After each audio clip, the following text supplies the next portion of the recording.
a full membership of the evaluation committee, I send it to the accounting officer for his consent and subsequent approval.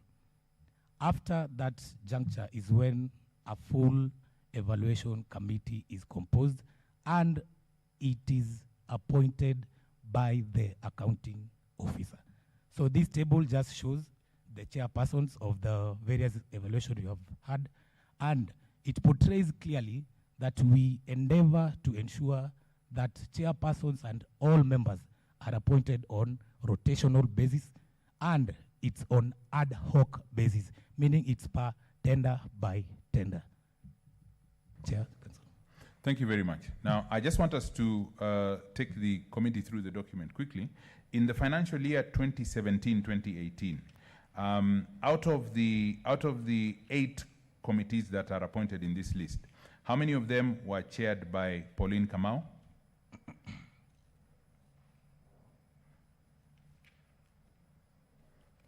Chair, I can confirm that as per this list, Pauline Kamau only chaired 1 evaluation committee meeting. But out of? Out of how many evaluation committees are contained in your list for the year 2017-2018?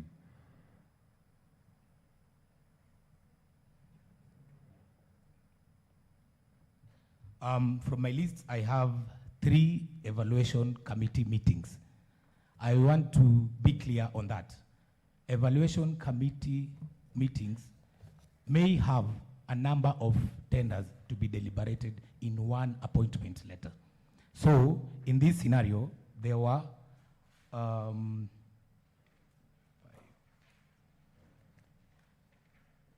out of the 12 listed evaluation committee meetings, Pauline Kamau only chaired 1, meaning he was appointed on only 1. All right. And in the year 2018-2019? In the year 2019, Chair, I can confirm that also Pauline Kamau was appointed once. And in the year 2019-2020? Chair, I can confirm Pauline Kamau was never appointed in that financial year. And what about Wayne Gishira for 2017-2018? Chair, Wayne Gishira was appointed in 2 evaluation committees in the year 2017-2018. And in the year 2018-2019?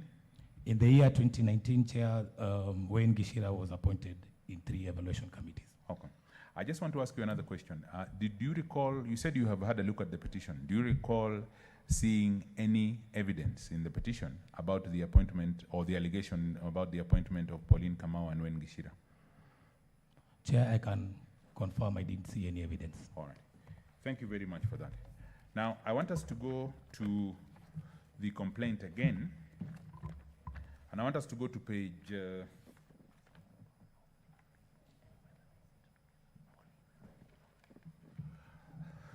Again, just to finish up on the issue of the evaluation committees, how many members do these committees have? Chair, the members of the evaluation committees are composed of at least three different departments, and usually they are accumulative of between 4 to 11 members, depending on the particular evaluation in question.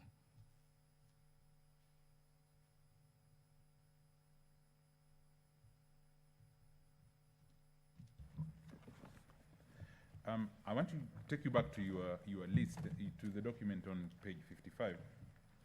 And I want you, just for the record, in the financial year 2017-2018, please just read out the names and the designations of the chairs as listed in your list, 2017-2018.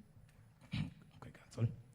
Chair, as per the list that I provided, in the financial year 2017-2018, we had a rotation of the following chairpersons to various evaluation committees. Number one is Ms. Maureen Miano, who is a roads inspector. Number two is Mr. Anthony Gatimo, who was the acting director revenue. Number three is Mr. David Chuchu, who is the county commodity nurse. Number four is Ms. Pauline Kamau, who is the director administration. Number five is Wayne Gishira, who is the ICT advisor. Number six is Mr. Richard Munge, who is the senior mechanical officer.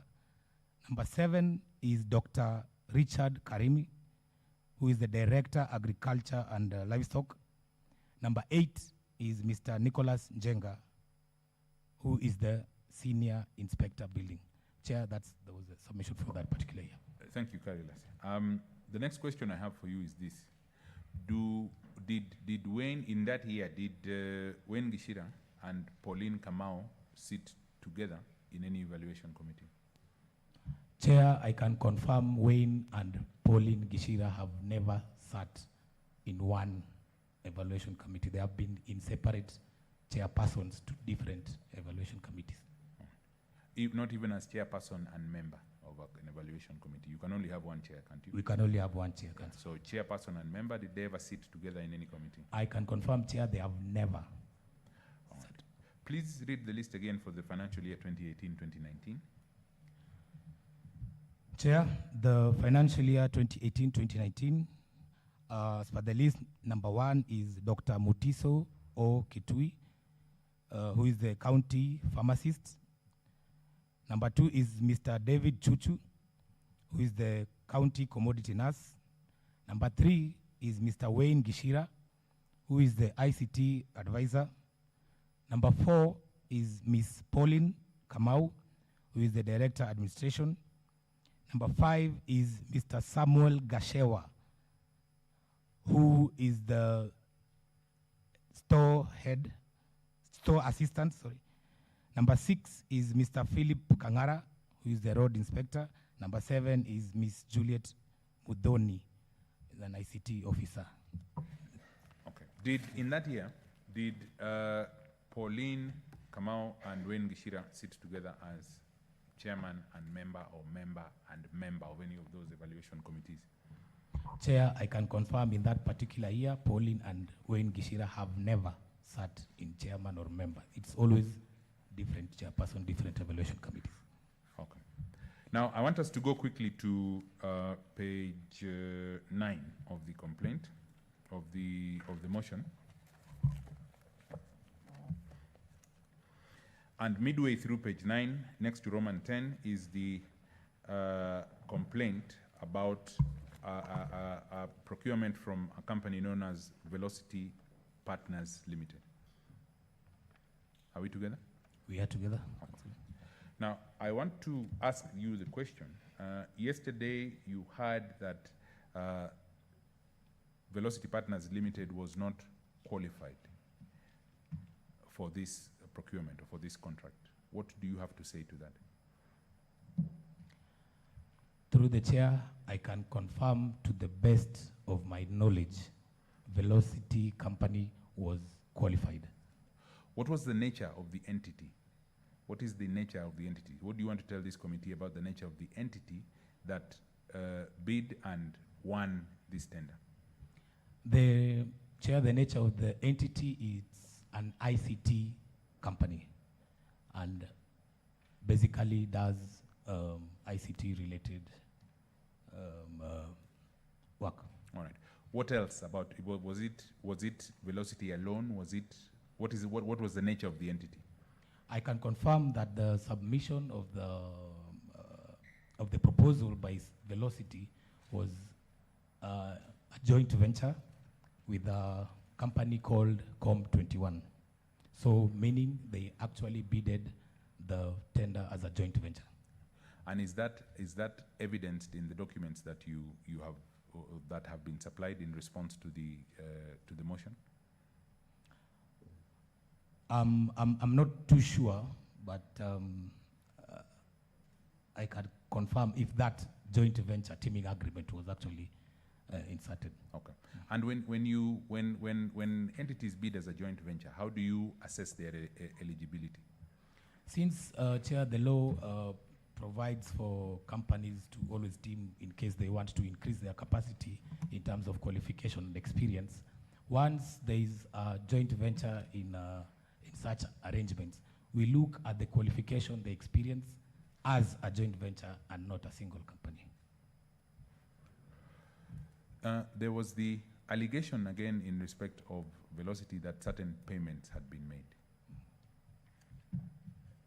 Or certain payments had been made to Velocity irregularly. Have you seen those allegations? Chair, I can confirm I've seen those allegations. Right. What is your response to that, those allegations? I can confirm, Chair, that it is absolutely false. And how many contracts were they that were awarded to Velocity? Chair, there were 2 contracts, one for performance management system and the other one for hospital management system. There was evidence that was led yesterday that suggested that the entities were not the same. There was a difference in the spelling. They were similar but not the same. What is your response to that? Chair, I can confirm I was here when those deliberations were taking on, and I can confirm as follows. The contractual company is Velocity. Velocity spelled as V-E-L-O-C-T-Y. If I'm to go back to yesterday's deliberation, the issue which was raised on the having 2 companies, one with an I and one with not, to the best of my knowledge, it was being pegged on a small typo which was in one of the paragraphs in the contract document. But if you look at the material statutory documents of the contract, is 1, an award letter, number 2, an acceptance letter, number 3, the contract agreement. If you look at all those 3 documents, it is Velocity with spelling V-E-L-O-C-T-Y. So I can confirm there is no 2 companies. Best of our knowledge, it is 1, and as I've explained. Again, yesterday evidence was led to suggest that the Council, is it possible we get copies of the award letters so that we ascertain? The award, you said the award letter, the contract, and Yes. the acceptance letter. Yes. So can you get the copies supplied to the honorable members?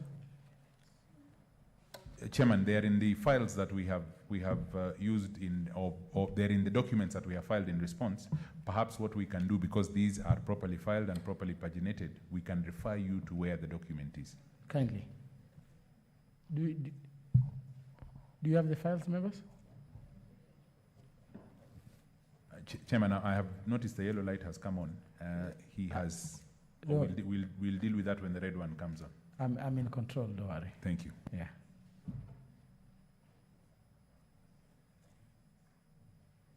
So that we move together, let's just have the documents first. Thank you very much, Chairman. If you can perhaps, Carilas, put it on record where the documents are, which file and the document number. Chair, once you get the files, each file we have attached a checklist which has all the documents we have submitted inside the file. So which specific file are you referring to?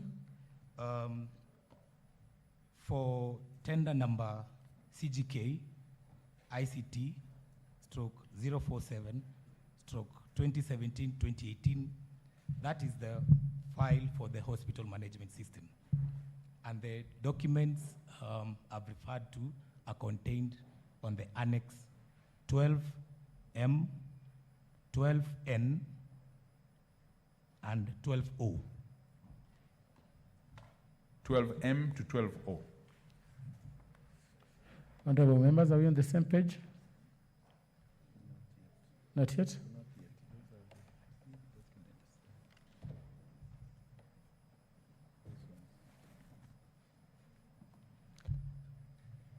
If you can furnish the chair, we may proceed if we have a copy here. Through the chair, I can confirm the next file is tender number CGK stroke ICT stroke 046. Sorry, let me rephrase again. Tender number CGK stroke ICT stroke OT stroke 046 stroke 2017-2018. Again, on the said file, the three documents are contained on Annex. So is it 046 or 047? 046, sorry, is the tender for performance management software. Okay. 046 is performance management software. 047 is hospital management software. Okay. I have one for hospital management information system. I'll request for the other one, 46. Chair, in 46, the three documents are contained in Annex 12N, 12O, and 12P.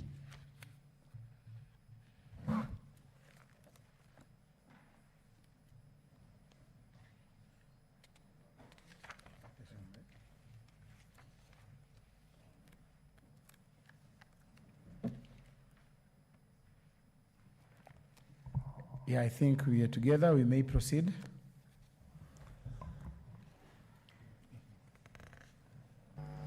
Right, Carilas, please identify those two sets of documents again.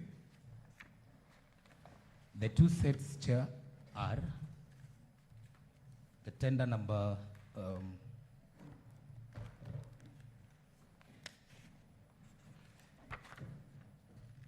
CGK stroke ICT stroke OT stroke 047 stroke 2017-2018 is the tender number for hospital management information systems.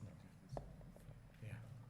Tender number And also CGK stroke ICT stroke OT stroke 046 stroke 2017-2018 is the tender for performance management system. Now, in the first document, you have identified it as 12M to 12O. In 046, that is the hospital management system, it is 12M, 12N, 12O. Okay. Now, what document is 12M? 12M is the notification of award. And to whom is it made? Chair, the award is made to Velocity, and Velocity spelled as VELOCTY. What is document 12N? Chair, I can confirm document 12N is the acceptance letter from the contractor, consultant. And who is it from? It is from the company Velocity, again Velocity with VELOCTY. 12O? 12O, Chair, is the contract agreement signed by the county government of Kirinyaga And? Velocity Company, again VELOCTY.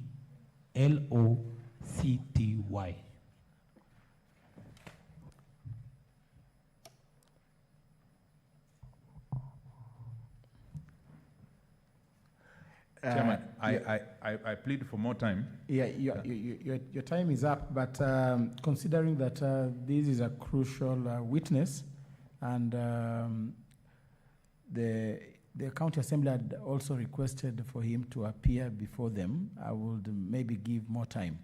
I would give both parties an extra 25 minutes, but I'll give you 15 minutes and then 10 minutes to the county assembly. Thank you very much, Chairman. We will try and move on. Chairman and members, I hope you have been able to find the documents and that you have been able to go through them. In respect of the next set of documents, you had identified them as being marked as in respect of the PMS system. In respect of the PMS system,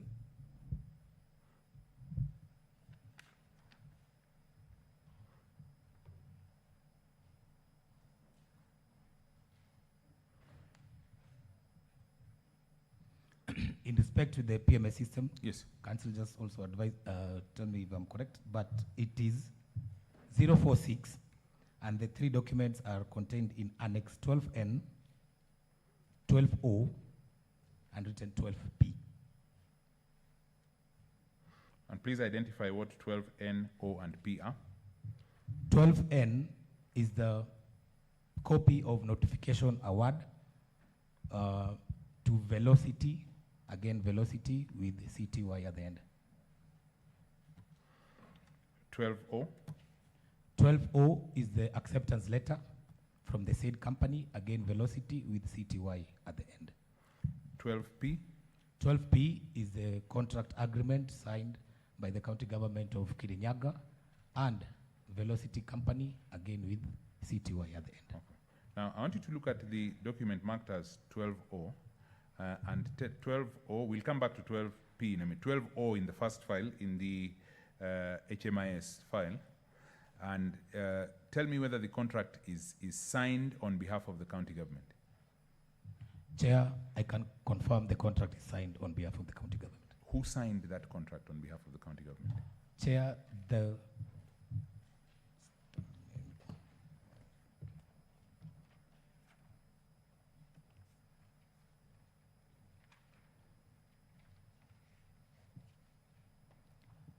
Chair, I can confirm the contract is signed by the accounting officer, who is the chief officer, finance.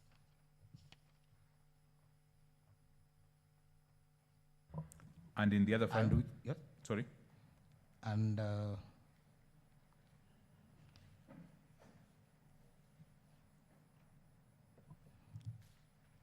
yes, I can confirm for tender number 046, signed by the accounting officer. And the other tender? The other tender, Chair, I can also confirm it was signed by the accounting officer. Thank you very much. Now, I want us to move on to another area. And there was a suggestion by a witness who testified yesterday, I believe it was Dr. Agnes, that there was no need to buy some of this technology because it is technology that the national government already had and was available. What do you have to say about that? Chair, I can respond as follows.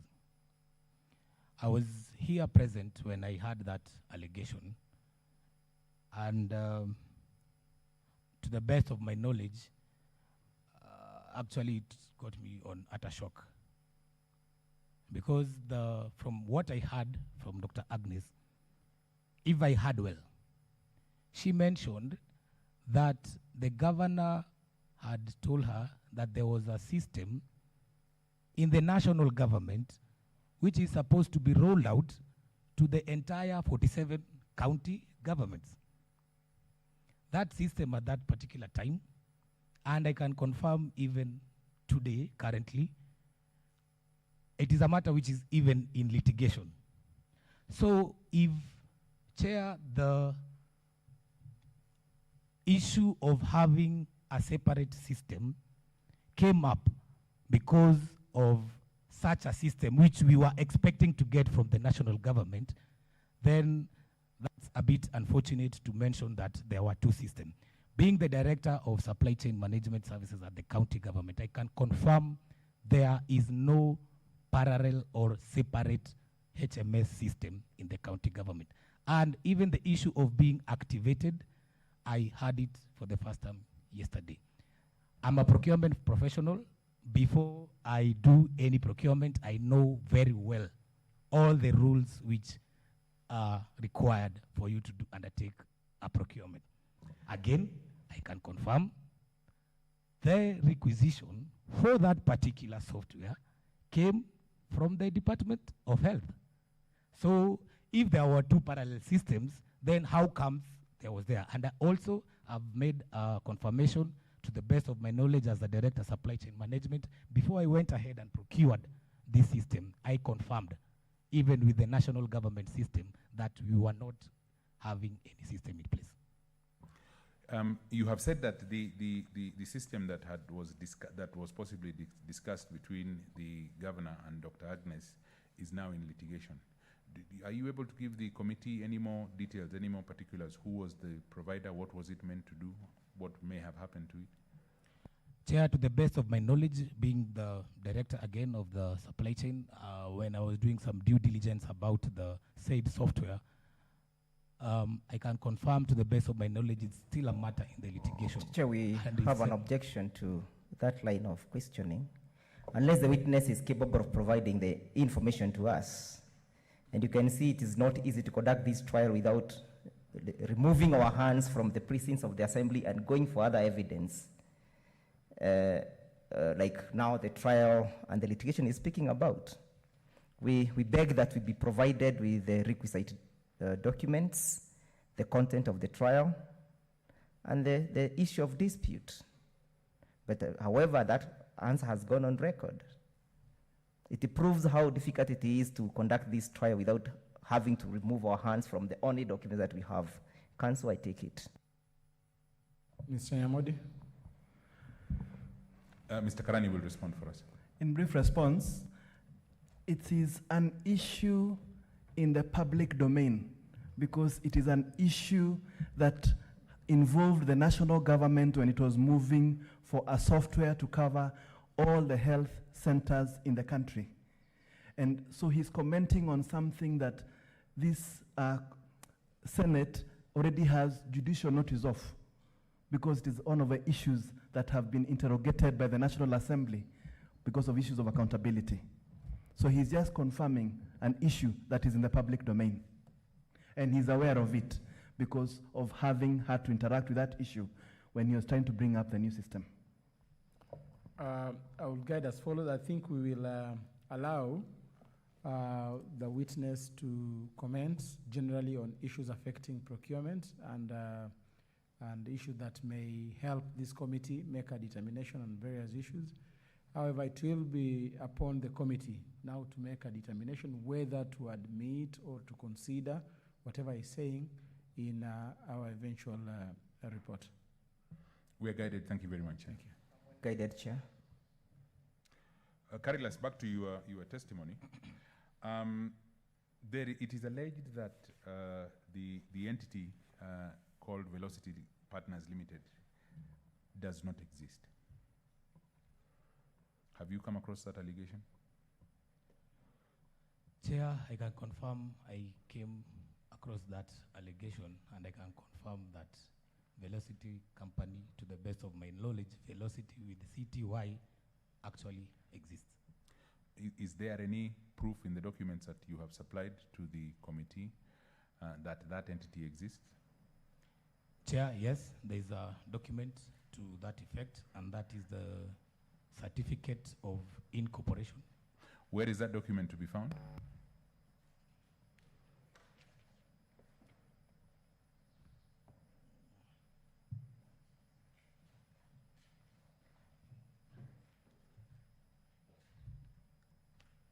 The document, confirm counsel, the Yes. document is found on the 046, that is the health management system file, As document? and I think it's the topmost document. Are we together, That Chair? file. Have you been able to get your hands on that document? File 046, the first document. What is it marked as?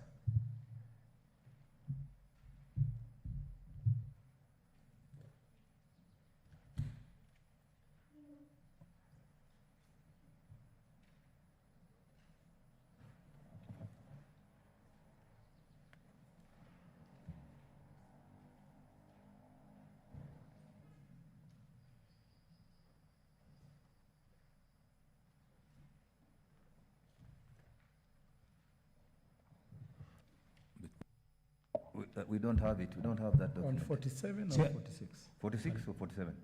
Chair, it is 47, I beg your pardon. 47, right? Yes, yes, Chair.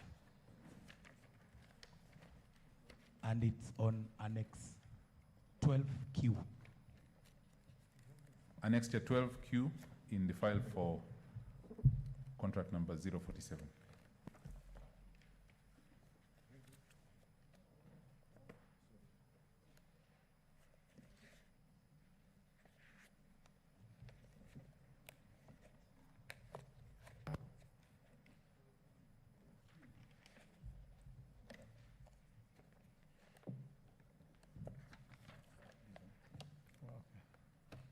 Yeah, you're there.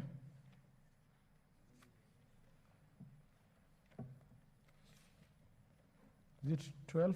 You said 12Q. Yes, 12Q, Chair, on 047. Okay.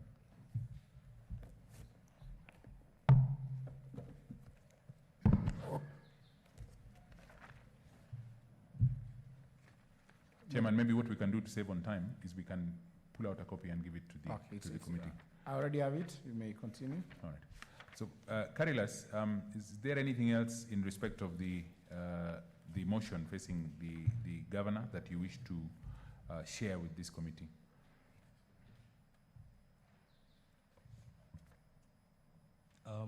Chair, sorry, Council, just refresh. Anything else? Is there anything else that arises from your response that you wish to share with the committee? On velocity. Yes. Chair, I would like to clear out a very important matter with regards to Velocity Company Limited on both tenders and the current status on each. If I may start with the performance management system, there is documents to show that actually the system was implemented. And those documents contain various supporting documents of minutes, registered sign, UATs, sign-offs, and even the final report for performance management system. Do you have the documents here? Yes, we have. Okay. Thank you very much, Carilas. Anything else, or you are done? Then for the hospital management system, Chair, I can confirm that the system it still is on course of being implemented. And it got me by surprise when I heard that users weren't involved. The majority of people, the members of the testing in the UATs, that is the user acceptance test, are from the hospital. They are basically specialists at the Department of Health.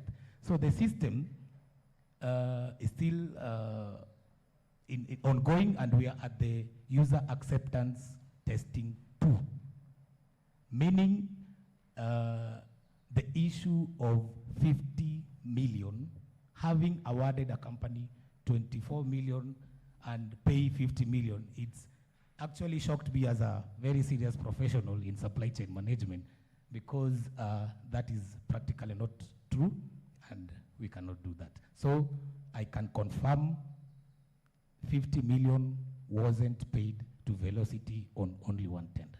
And I can confirm hospital management system is still in course of implementation. Thank you very much, Carilas. Chairman, that is all the examination in chief I have for this witness, and I wish to make the polite request that if I have any time left in the bank, I carry it over to his re-examination. We will not be able to grant you that. I think we're done with the examination in chief. We will therefore invite Mr. Ndegwa, the council representing Kirinyaga County Assembly. Mr. Carreras, good morning. Chairman, maybe we could ask for some water for the witness. Okay, there is water here. Good morning, witness. Good morning, Wakili. You are a KIMS qualified procurement officer. Yes, I am. Do you have your current practice certificate? I can Do you have? I'm asking whether you have, not whether you can. Do you have it with you? I can confirm I don't. You don't have it. Good. I want to take you through the document that you referred to first, the list of the tenders that were chaired by Wayne, Yeshura, and Pauline. Do you have that document with you? Let me get it. Please do. Mindful of time.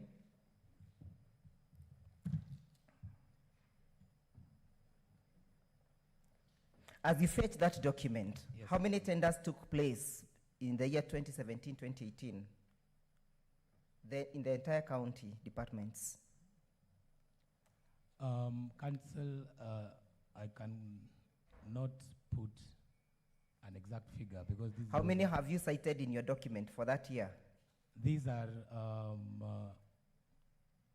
12 committees. Conveniently and on- cited. Okay. Yes. And let me make it clear that this It's was okay. I'm okay with the answer. You said that the head of department nominates the members of the evaluation committee, yes? yes. Do you have a letter indicating the members of that particular evaluation committee being nominated by the user department? For this particular tender, it was. Do you have or you don't have? I don't have, but You we don't had a have. con- yes. I take that. Mhm. I want to take you through velocity, where the crux of the matter have, and I'm now dealing with velocity tender number 046. Kindly have your file with you. Mindful of time.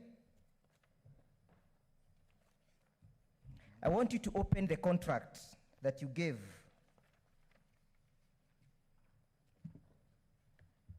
Yes?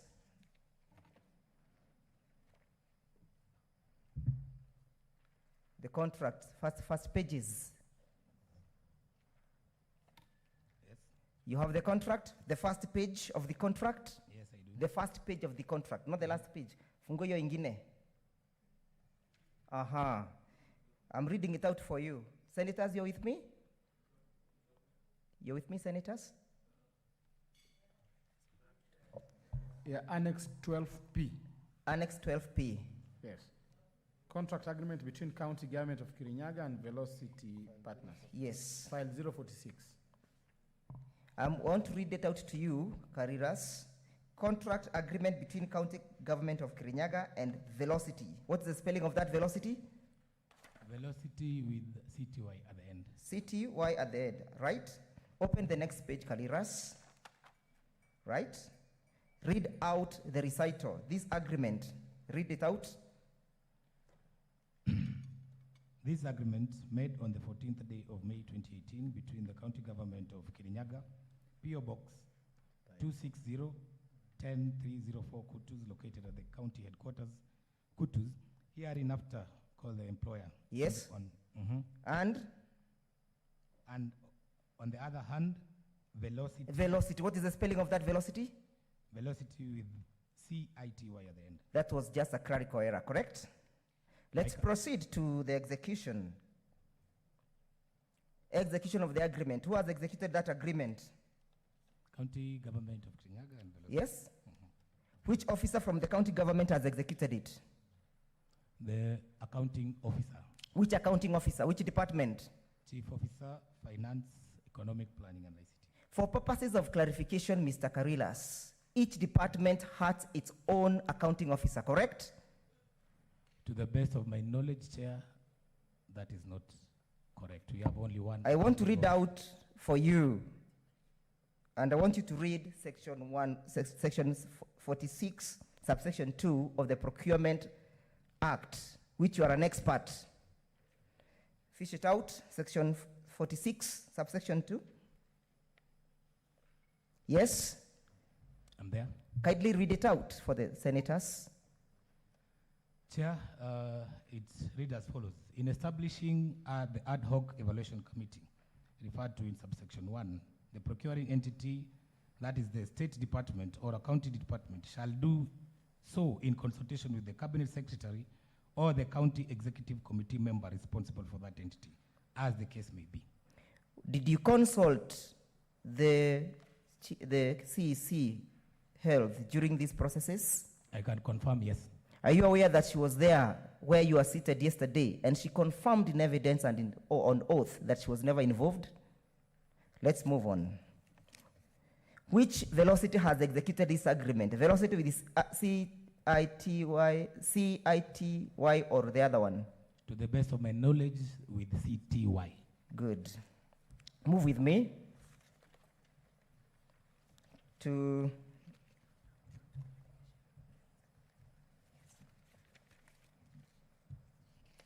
Move with me to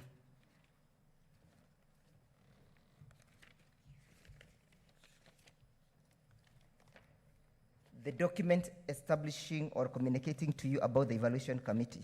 Kindly, on the same file. Cancel which one? Yes? Which one to be specific? Which file?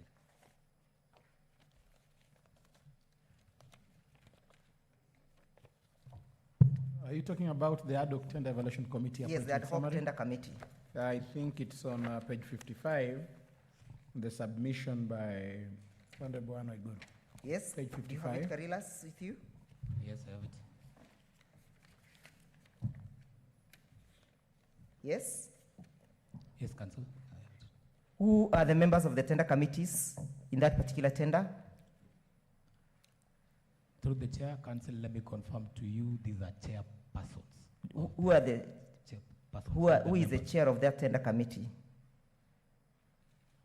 Are you looking at the same document that I'm looking at?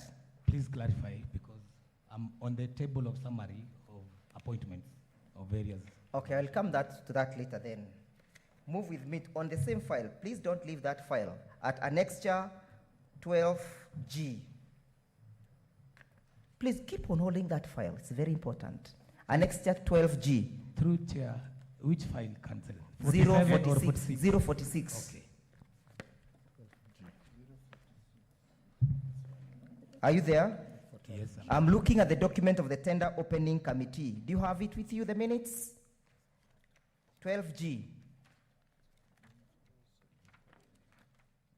The minutes.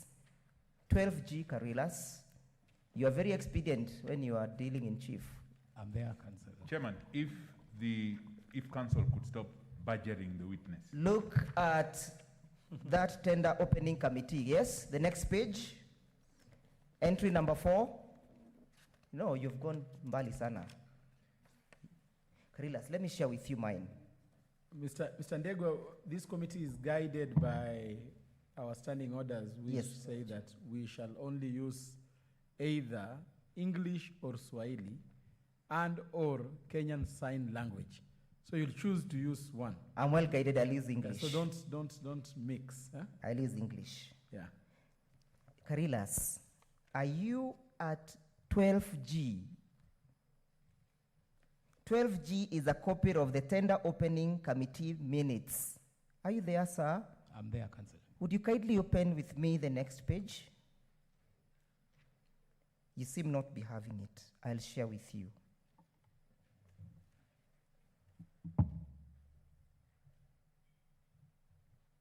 Kindly confirm that those are authentic opening tender committee meeting. Don't go further. I can confirm, chair. Kindly look at entry number 4. Yes, I'm there, council. Who is the person appearing on the opening date? It is indicated velocity with an I. Velocity with an I. Good. So at the time of opening the tender, Velocity with an I participated, correct? Yes, Karilas? Chair, that is not correct. Yes? Uh, Is that correct or not correct? As per the No, indication. no, of I'm the- asking you about the document I've shown you. Is that correct? Is that entry correct or not correct? The entry correct, Good. velocity than We I. move on. I now want to move you with you very fast to annexure number 12. I, 12I. It's a report of the technical evaluation report. Are you there? Yes, I'm there. Senators, are you with me? Let's move on, Karilas. Next page. Kindly confirm that that is an authentic report. 12I is appointment of members of ad hoc. On my file, 12I on 046. Is it 12H or 12I? There could be different, but what I'm referring to, Honorable Senators, is technical evaluation report. Yeah. On 046 tender. That's the document I think I'm looking at. No, Karilas, I am looking at this document. I'm there, council. You are there with me? Let's move on. Kindly confirm that that's an authentic document indicating the evaluation of the companies that participated, correct? It is correct. Move with me to the next page again. Yes? I'm there. You go to the page written technical valuation. Technical evaluation. Are you there?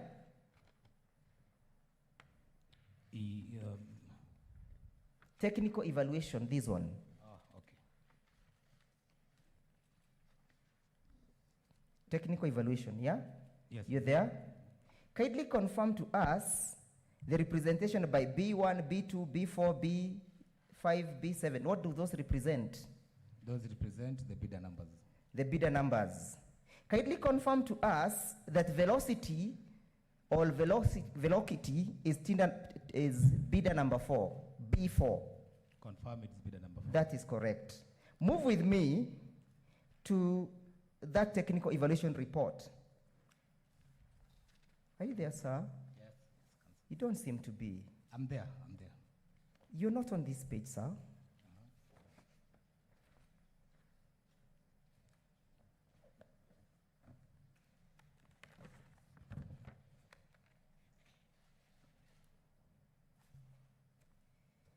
Good.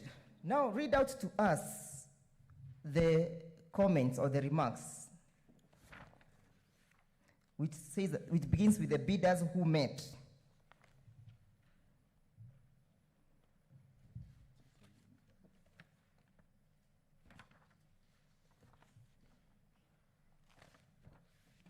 Karilas, I'm reading. technical valuation. Bidders who met the mandatory requirements were subjected to a technical evaluation as set out in the tender document and scores awarded based on the bidder's qualification. Yes. Only bidders meeting a pass mark of 70% in this stage shall qualify for financial evaluation. So velocity is in the technical evaluation because they met the previous requirements, correct? Yes, correct. Move with me to the place where, to the quorum written specific experience of the firms, consultants related to the assignment. I'm there. You on that quorum? Yes. What score did bidder number 4 garner? There is a 5 indicated there, correct? Yes. What does that represent?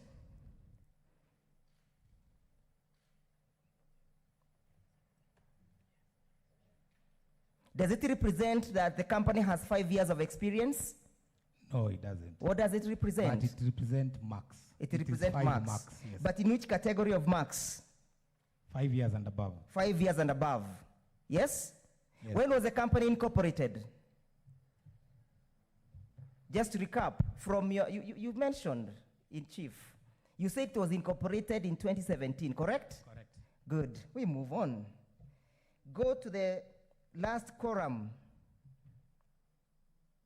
where it is written, attach a company profile and attach organogram, company profile, 2 marks, staff, employee. Yes, you've seen it? Yes, I've seen it. You're on that quorum? Yes, I am concerned. What is indicated on that quorum for velocity? 3 marks. 3 marks with an asterisk, correct? Asterisk, correct? Yes, yes. What does the asterisk represent?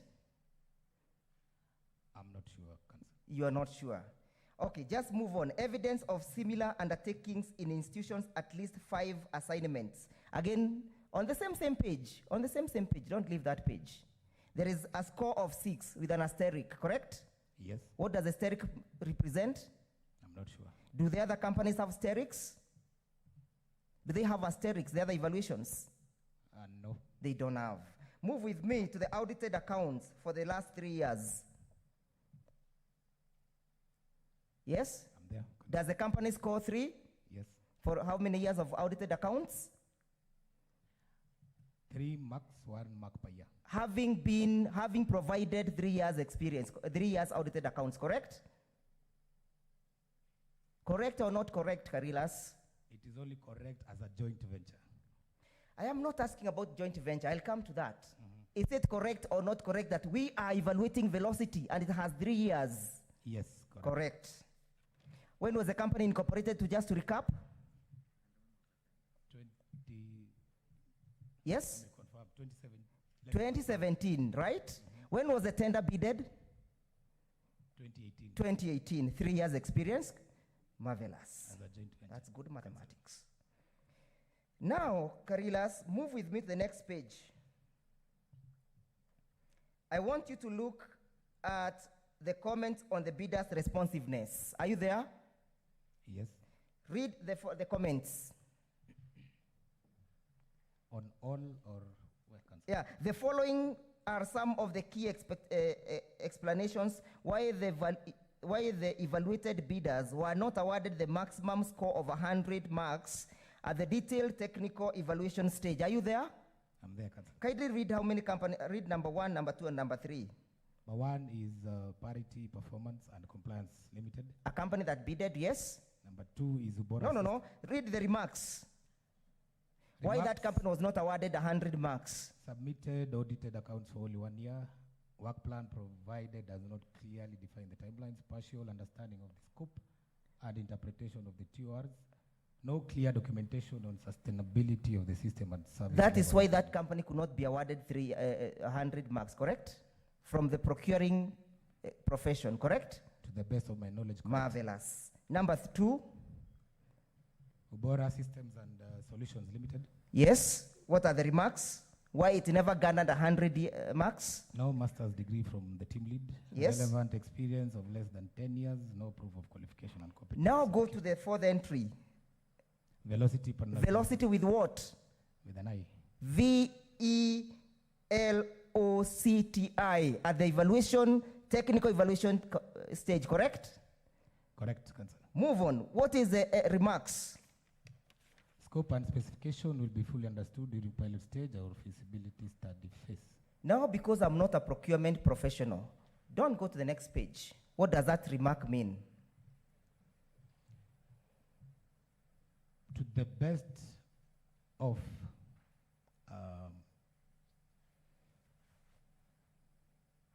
I don't think Chair can comprehend this remark now at the moment. But You will comprehend because it's your document. okay. To the best of my What does knowledge, that mean?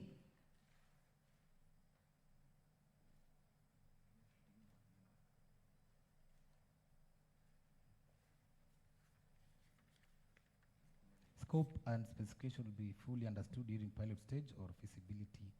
I think I may want Chair to refer to the proposal submitted by the document to fully comprehend what. Okay, and as a professional procurement officer, did you give your professional opinion? Yes, I did, Chair. We'll come to that. Just open the next page. The next one. It is annexure number 12H. 12H. Yes, you are on 12H.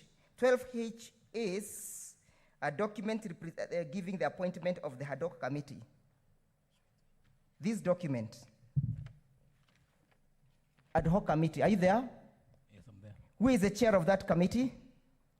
Wayne Gishira, What is his qualifications? ICT advisor, What is his position in that committee? chairman. Chairman of the committee. Let's move to the professional opinion. Appearing on annexure number M.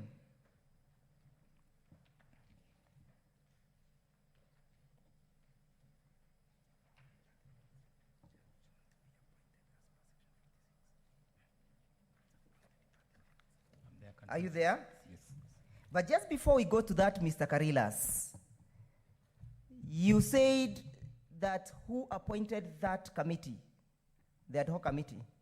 The accounting officer, Who is, in this case, who is the accounting officer? chief officer. Now look at the person who executed that letter. Who executed that letter?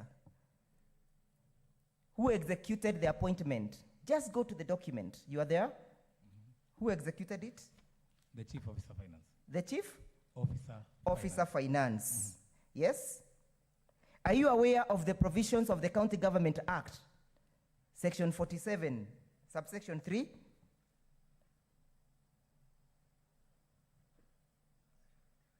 Section 45? Can I read it out for you? Please do, counsel. A county officer shall be responsible to the respective county executive committee member for the administration of the county department as provided under section 46. Is it now clear to you who should be the appointing authority? It is clear, counsel. Was there a CEO at that particular time of this tender? Was the chief officer present or was he not present at that particular tender?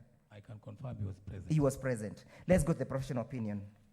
Mr. Ndegwa, you're remaining with 5 minutes. Yes, but I have. But as things unfold, I will give you an extra 5. I seek your indulgence, Chair. Thank you. I'll give you- Opinion, professional opinion. Did you give your professional opinion in respect of that tender? Yes, I did. What was your remark? Let's go to the professional opinion, which you own.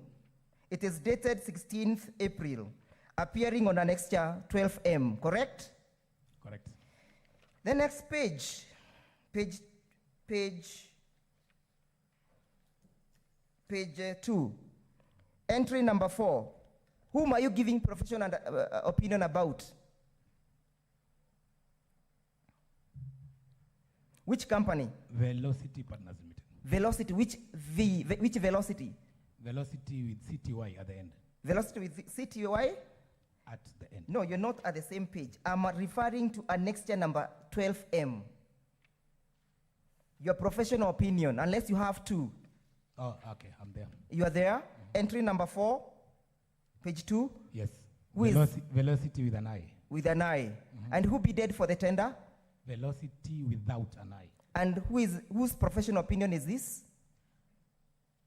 Whose professional opinion is this? It is mine. It is yours. Let's move on.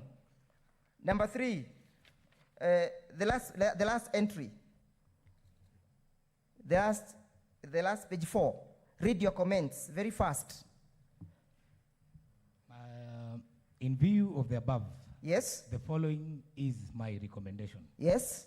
I concur with the evaluation, negotiation, and demonstration report, and hereby recommend velocity With which? CTY at the end. Yes. At that particular time of giving your professional opinion, were you in possession of the documents relating to velocity, or you just give a professional opinion? Did you peruse the file relating to that document, that company? I can confirm I did. Did you confirm that the company was registered in 2017 and bidded in 2018? Yes. And then you went on to give a professional opinion in that respect and confirming that the company has experience of 5 years and 3 years audited accounts? As a joint venture, yes. Give us the joint venture agreement. Did you attach it in your agreement, in your documents? Did you attach it? Did you not attach? It is not among these. Has your professional opinion captured that scenario that it is bidded as a joint venture entity? Has it captured? No, it doesn't. Let's go on. Give me another file. 047. Do I take you through the same rigorous? 047, velocity.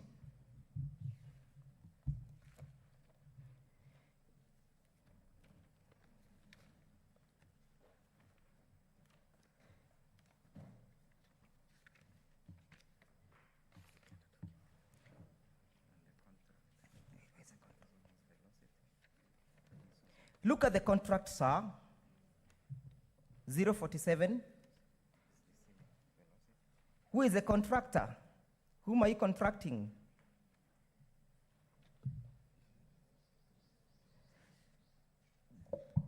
That is an extra L. Yes. Yeah. Honorable members, are we there? Good. I want us to be fast, Karilas, because of time. I have 2-3 more files here to question you on. Do you have the contract? I think mine is appearing as Z, or is it N? The contract agreement, yes. You got it? Very fast. Who are the contracting entities? The county government of Kenya. And with who? And with velocity. Velocity with which? With C? With CTY. CTY. And the representation of the contract represents CTY or CITY? Represent CTY. Read out. Contract. Harper. Karilas. That one indicates velocity with an I. Good. And who executed that agreement? The accounting officer. And velocity with the CTI or velocity with the CTY? Velocity with CTY. How much money was paid for that contract?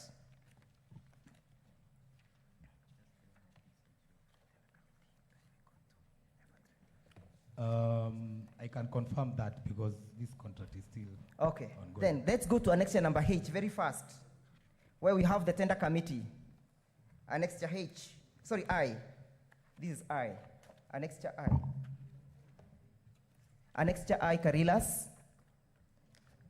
Who chaired that tender committee? Here, Karilas. Gishira, Wayne Geshira. Who appointed him? counting officer, Counting officer. Which accounting officer? chief officer of finance. Chief Officer Finance.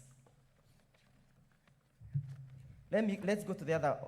Confirm that this velocity is the same velocity that bidded in 046 tender. It is the same. It is the same velocity.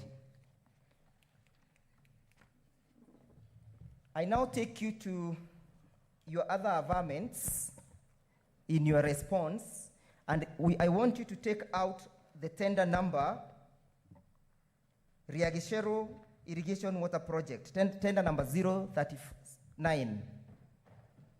Do you have the files? Can you get the files? 039,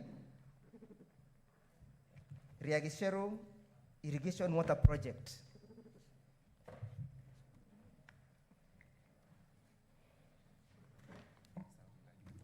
And also Saudingariama, 2 files, Saudingariama 036 and 039, for purpose of expediency. And 038, I'll only deal with those files.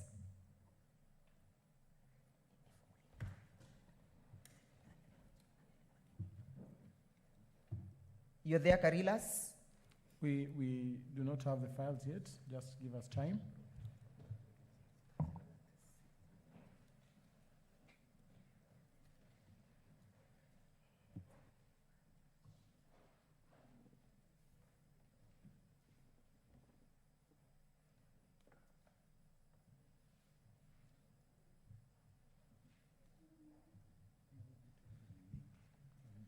Zero 36, 038, 039. So you want 3 files? Yes, rating the same tender award. Which one do you begin I will with? begin with 039. 039. 039. I'm just calling for them to be close. 039 tender.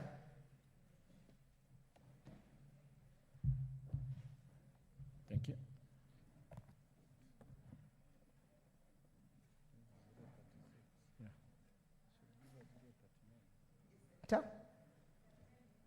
Yes, 039, annexure H. 8H.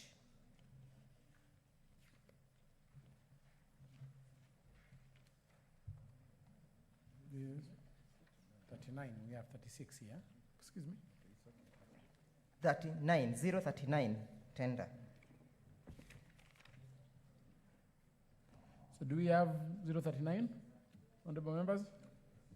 Okay, we may proceed. With me at annexure H, 8H, which is a tender for the proposed, and it's written Agipo reserved.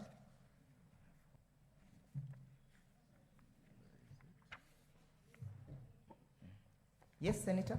We don't have 8H. It's labeled as this. 8H. Labeling can be. What is the title of the? It's the title of the document, Mr. Chair, is the tender for the proposed water works for the irrigation of Riagashero. Yes. We have it. We're there. Page 2, Mr. Karilas.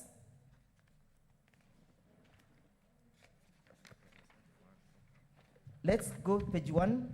Are you there, Karilas? Yes, I'm there. Is that a specific tender reserved for a particular group? Yes, it is. Which group is reserved for it? Agpo. Agpo, yes?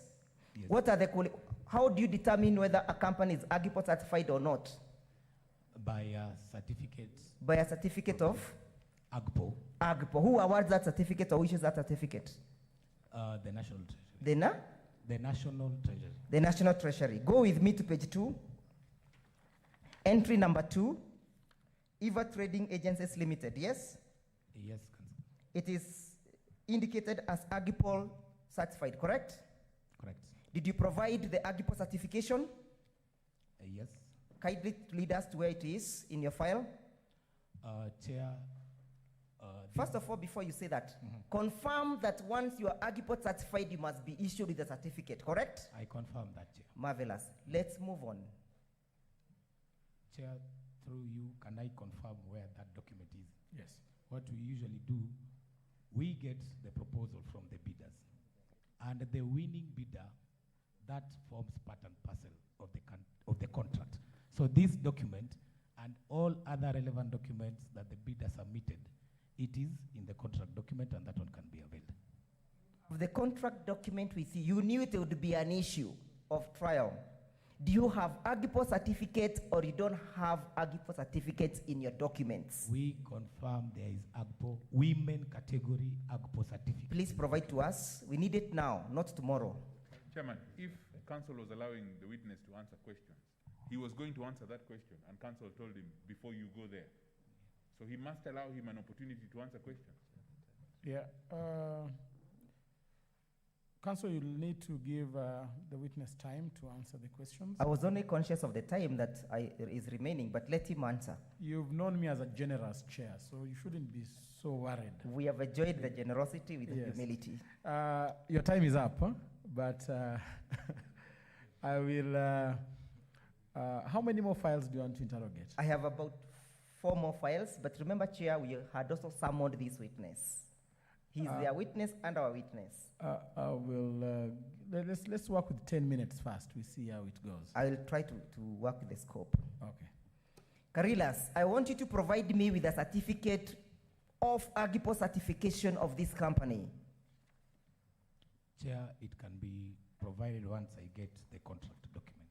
For this What do you mean by contract document? The tender? So, okay, the chair, the contract document I refer here is a well-bounded contract document which has the bidder proposal and the contract agreement form. Let's move on. That, I take it you don't have it now, correct? Correct, Council. Move on to the members of the Tender Evaluation Committee, page 3. I'm there, Council. Who is the chair of that tender committee? Pauline Kamau, Director Administration. Pauline Kamau, Yes. Director? Administration. Administration. Now, move with me to the last page, page 9, where it is given a recommendation, correct? Page 9, recommendation.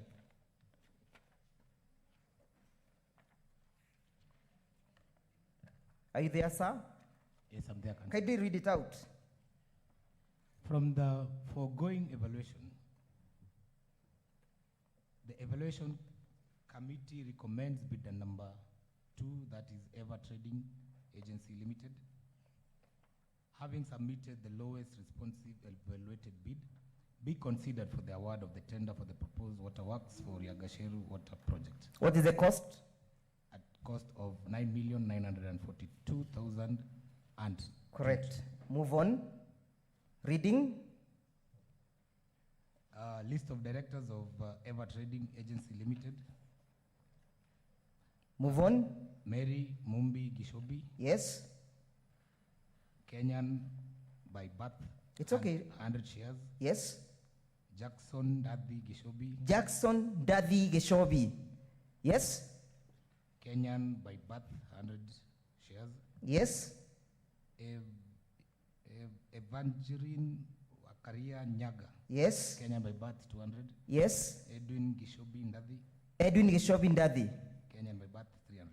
You said you were here yesterday when evidence was being taken, correct? Correct. And you were there when the chief officer finance was testifying, correct? Correct. And you heard him saying that Edwin Geshobi Daddy is his brother, correct? Correct. Good. Move on to the next file. Tender number 038.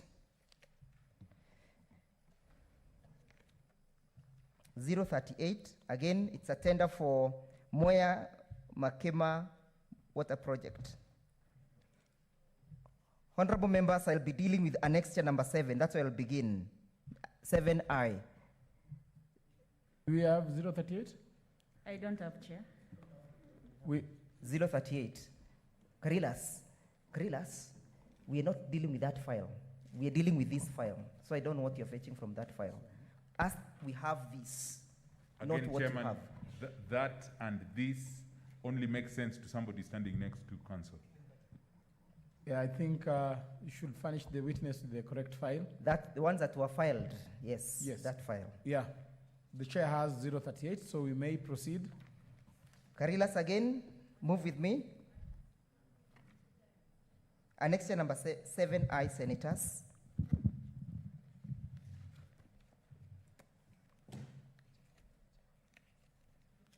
Karilas, are you comfortable with the file? Yes, Councillor. Look at annexure number 7I. What is the presentation of that tender? What is the nature of that tender? It is again a tender for waterworks and a reserve for Agbo. Agipo reserved, yes. Entry number 2, tender opening results, correct? Where, sorry, Council, where are you? Senators, you're with me at annexure 7I. Annexure 7I. Karilas, you're there. That is your file. You know it better than I do. I'm there, Council. Are you with me at that particular page 2? Yes, Council. What is the presentation of page 2? That is table 1. Tender opening results. Tender opening results. What is the entry number 2? Ever Trading. Ever? Ever Trading Agency Limited. Ever Trading Agencies Limited. Correct? Correct. Move with me to issues of recommendation at page 9.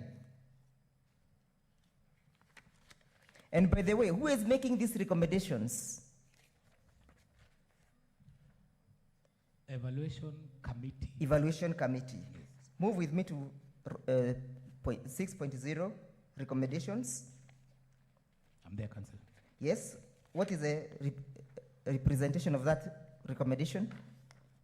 In view of the above, I concur with the evaluation report and hereby recommend that Ms. Ever Trading Agency Limited be awarded the tender for proposed waterworks for Mwea Makima water projects, having submitted the lowest responsive evaluated bid of cash 3,552,910. Read the representation in the list of directors of the company. Are they the same, the one that you've just read? Kindly confirm. I confirm they are the same. They are the same. Then confirm to me the Tender Evaluation Committee, entry number 10, page 10, sorry. Of my interest is the chair of the committee. I'm there, Council. Yes? Who is the chair of that tender committee? The chairperson is Pauline Kamau. Yes? Pauline Kamau, correct? Correct. What is her designations? In In the county government. the Director Administration. Okay. Move with me. Take the motion. Okay. Let's move to the next file. That is tender 036, Honorable Senators. Again, it's South Ngariama Water Project.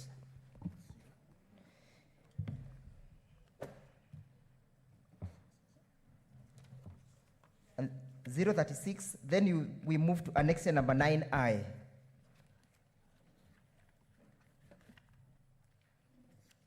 I'm there, Council. You there? Again, what is the nature of that tender? Waterworks project again and reserved for Agbo. Reserved for Agpo, correct? Correct. Go to page 2. I'm there. Yes? Are you looking at entry number 3 on table 1, tender opening? I'm there, Council. Evergreen, Ever Trading Agencies Limited is there? Yes, it is. Look at page 3. Who chaired that committee? Pauline Kamau. Pauline Kamau, correct? Correct. Who are the directors of that company? Page 9. Page 9 Of the same annexure. 9I. Yes. Page 9, the annexure is 9I. Then that has a page 9 of the same annexure. Chair, the annexure should be an evaluation report. That's what the council is. Yes, the evaluation report.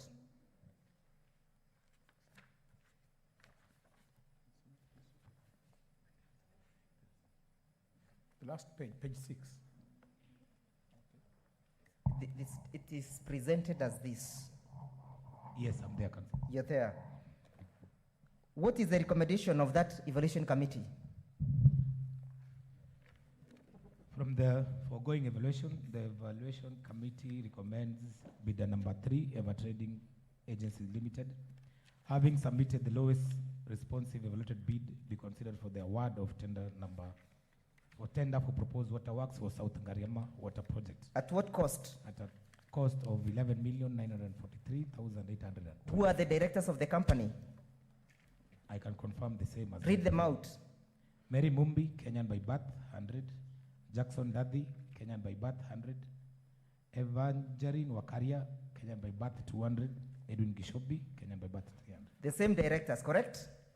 Move on to annexure number, the same file. I'm not done. 9H, Tender Evaluation Committee, appointment letter, right? It's a memo, internal memo, correct? Correct. Who is designated as the chair of the committee? Pauline Kamau, the director administration. Pauline Kamau. Who appointed Pauline Kamau? The accounting officer. Which The accounting officer? The chief officer of finance. The witness we had yesterday, correct? Correct. Good.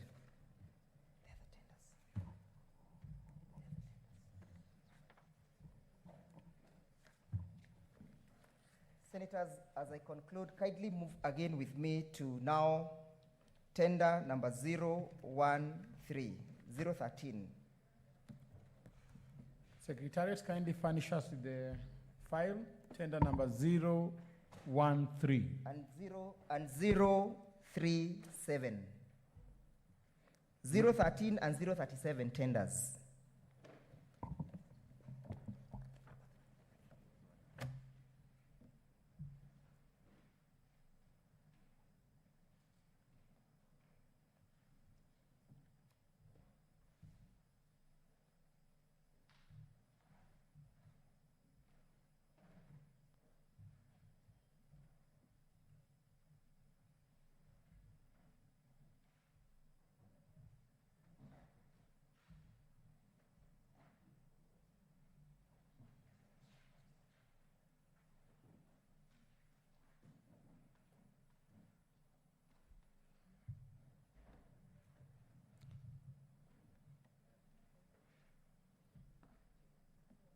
Council, you will start with 013. Yes, 013.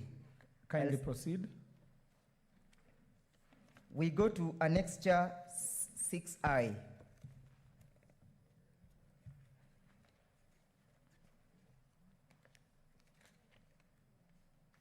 Titled? Titled Tender for the Construction of Kagio Matatu Parking Phase 1, Lot 3 in Mutivi Ward. Okay. Are you there, Karilas? I'm there, council. Yes? What is the nature of that tender? Senators, are you with me? Yes, yes. 6I.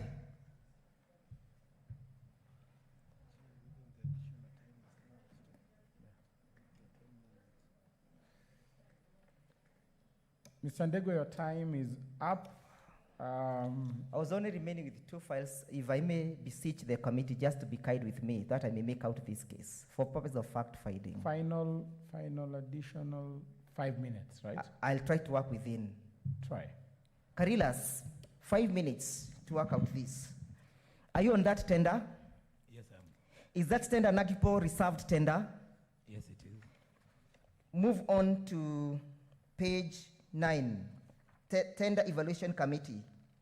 The same annexure. I'm there. Who is the chair of that committee? Pauline Kamau. Pauline Kamau. Move on to annexure H, 6H.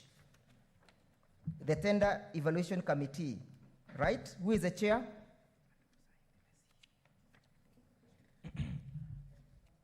Pauline Kamau. And who appointed Pauline Kamau? The accounting officer, the chief. The accounting officer? who is the Chief Officer of Finance. And which company was awarded that tender? Tafis Yes? Nitram Enterprises Limited. Was it Agiport certified? To the best of my knowledge, yes. Knowledge or facts? Facts, sorry. Where is the certificate? It is, You don't have it, correct? it is here under 6Q. Under 6Q. Let's move on. During the appointment of that tender committee, was the Ministry of Water represented by Chief Officer?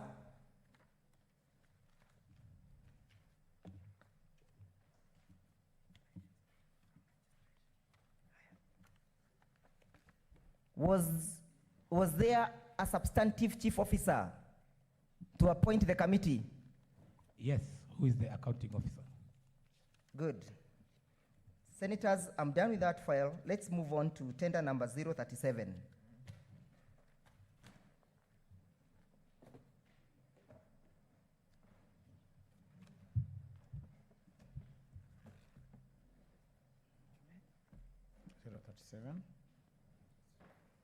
Senators, are we there?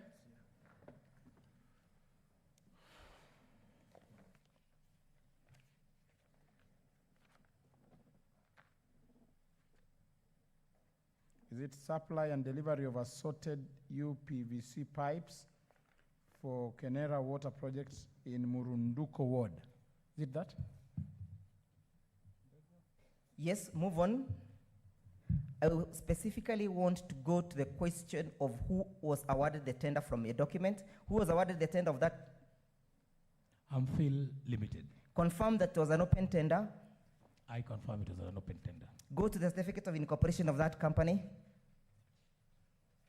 You can guide us to the next if you fish it out first.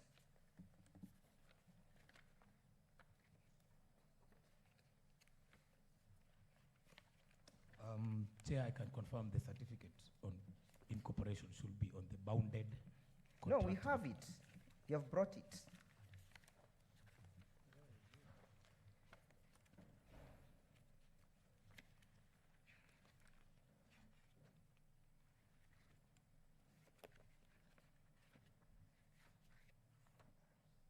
In it, or you don't have it?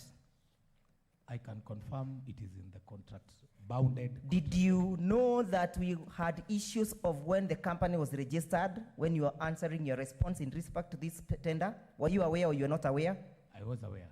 Did you make any attempt to rebut that position that the company was registered? Chairman, I think I want to object to that. Yes.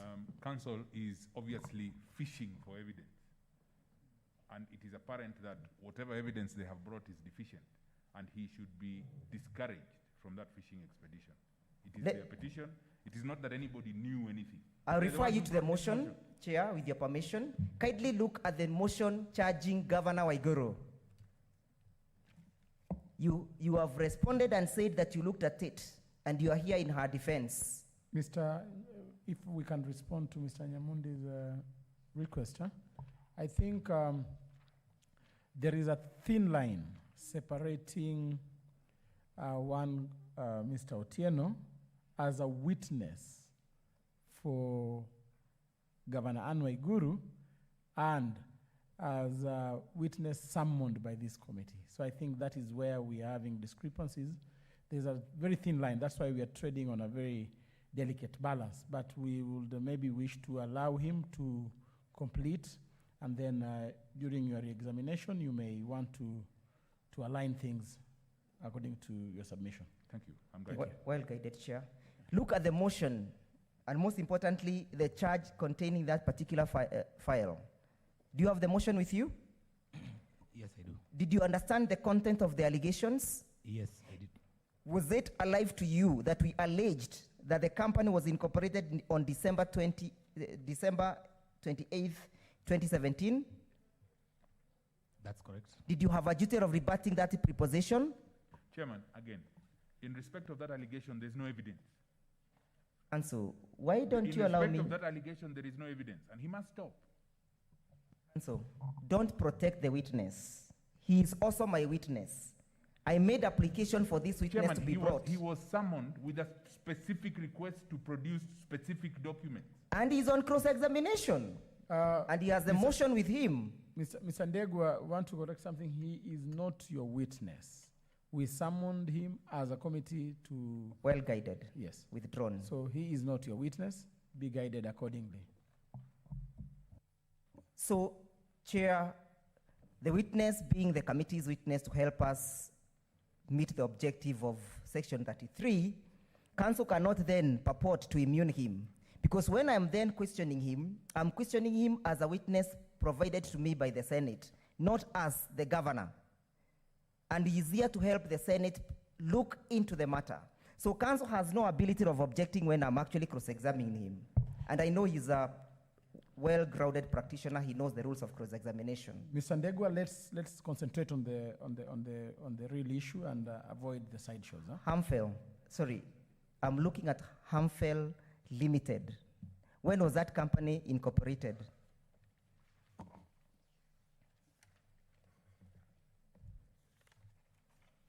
If you know, say you know. If you don't know, say you don't know. I can check. I don't know. Okay.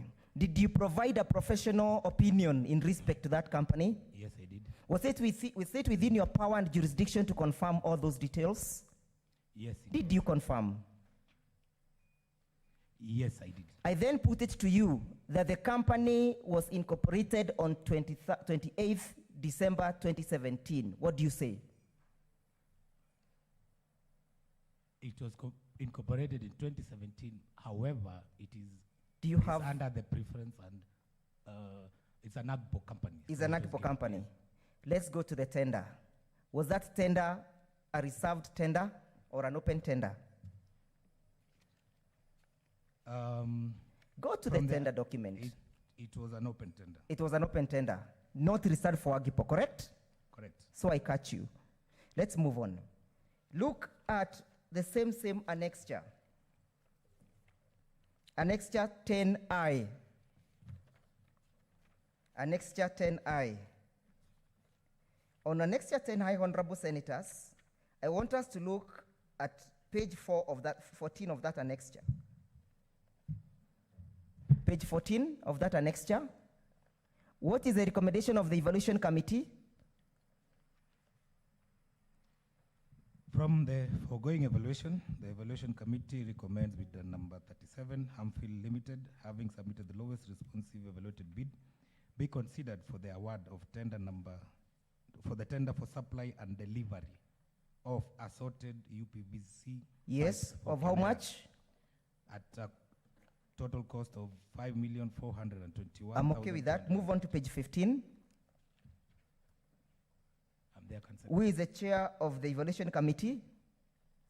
Pauline Kamau. Pauline Kamau. Who appointed Pauline Kamau? Move on to annexure 10H. I'm there. Yes. Who appointed Pauline Kamau? The Chief Officer, Finance Accounting. Chief Officer? Finance. Finance. Confirm to us that there was a substantive chief officer in charge of what at that particular time? There was. Good. Karilas. Yes, Council. As I sum up, I want to put it to you that you have lied before this committee that Pauline participated in only 2 tenders from earlier submissions. Chair, I want to clarify that. I'm not a liar. I explained it is a evaluation committee meeting, and one appointment can have several tenders in it. So I clearly said evaluation committee meetings. Council?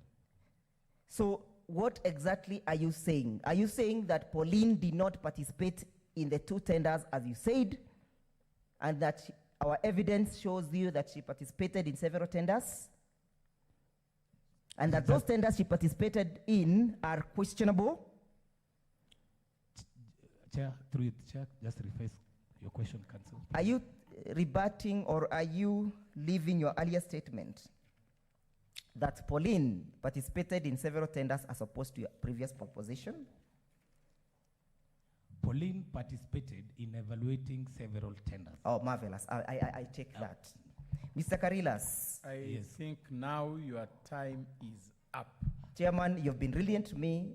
I'm humbled and most obliged. Thank you. I will invite Mr. Nyamodi to do re-examination. You are supposed to use 5 minutes. Do you have any request? No, not until the red light comes on. Okay, Thank you. thank you. 5 minutes, Mr. Nyamodi. I have only 2 questions for you on my part. The first, you had said that you were able to read the motion when preparing your responses. The motion that has brought us here today, it is against who? The governor of Kirinyaga County. From the questions that you have been asked by my learned friend Ndegwa, is there any question that you have been asked touching on the governor in person? To the best of my knowledge so far, no. Now, I want you to look at folder number 047, for tender 047. That is on for velocity. Let me just call it velocity so that I don't struggle with pronunciation problems. Yes, I'm there. Then for 47, and I want you to look at the exhibit marked as D. That is a tender document. Yes, I'm there. I want you to go to page 12 of our tender document, and more particularly to clause 2.20.3. Yes, I'm there. And I want you to look at, just read that provision, and I want you to tell us, from your reading of that provision,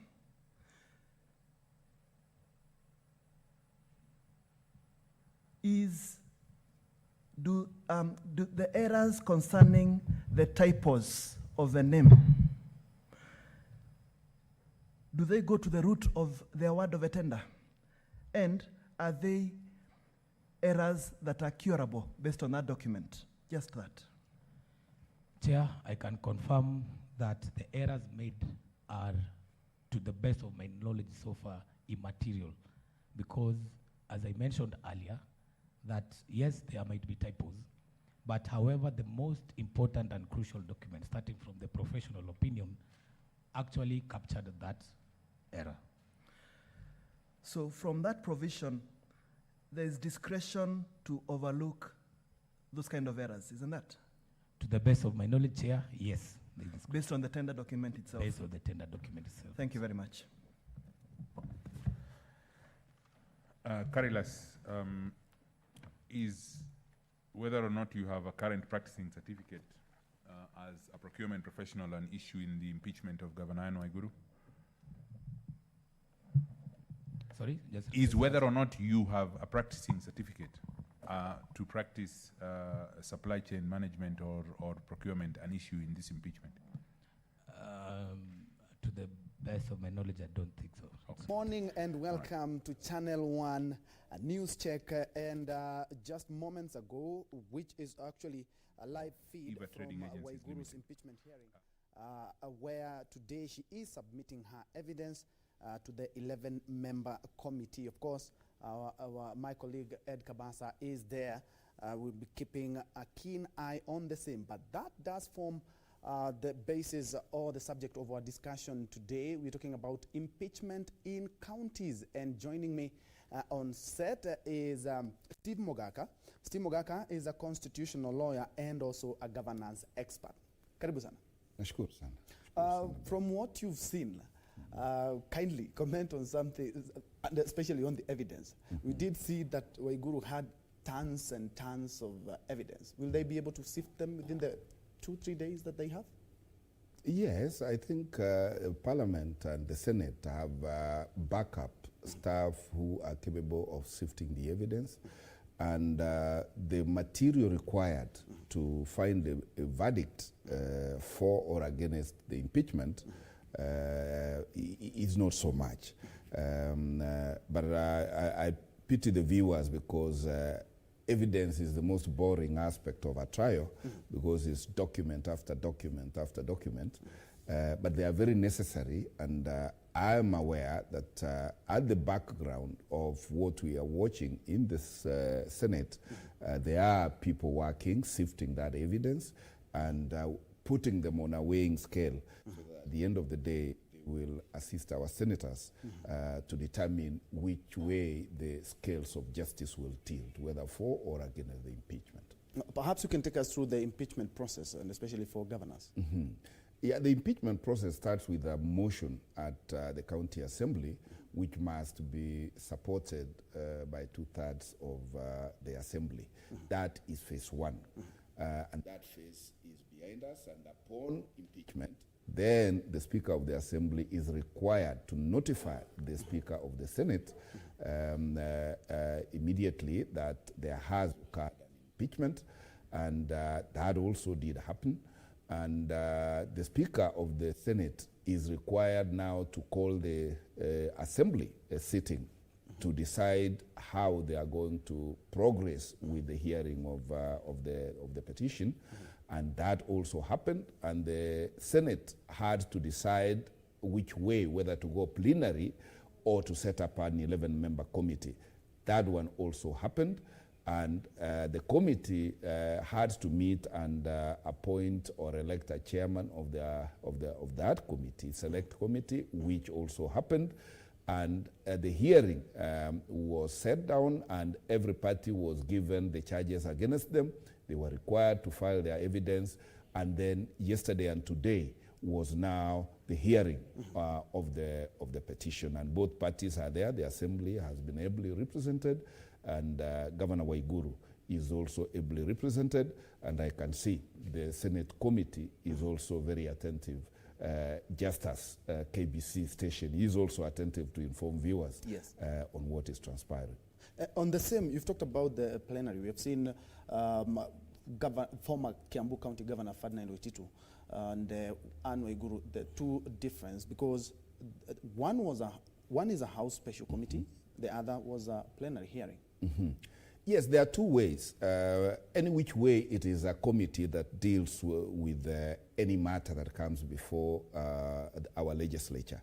And the legislature has two ways. One, it can set the entire House to sit as a committee, and that is what we call plenary. Or it can take a select committee to go and, sift the evidence for it. But for our case, Waititu went the plenary way, and when it goes plenary way, it is a simple thing. It is by acclamation. If they say, do you support or do you not support, and then they break to go and cast their vote. In this particular instance of Waiguru, it is the select committee that is zooming on the evidence that has been adduced, and I think it is because the Kirinyaga case is of very high public interest. If this plenary, rather committee, finds whatever way, if it finds that they are making a report saying the case is lost, then the ball dies there. In the event that this committee finds that there is a case against Waiguru. Hold the thought. We need to go back to that that select committee for more. Of course, we will be continuing to keep you afloat on what is happening there.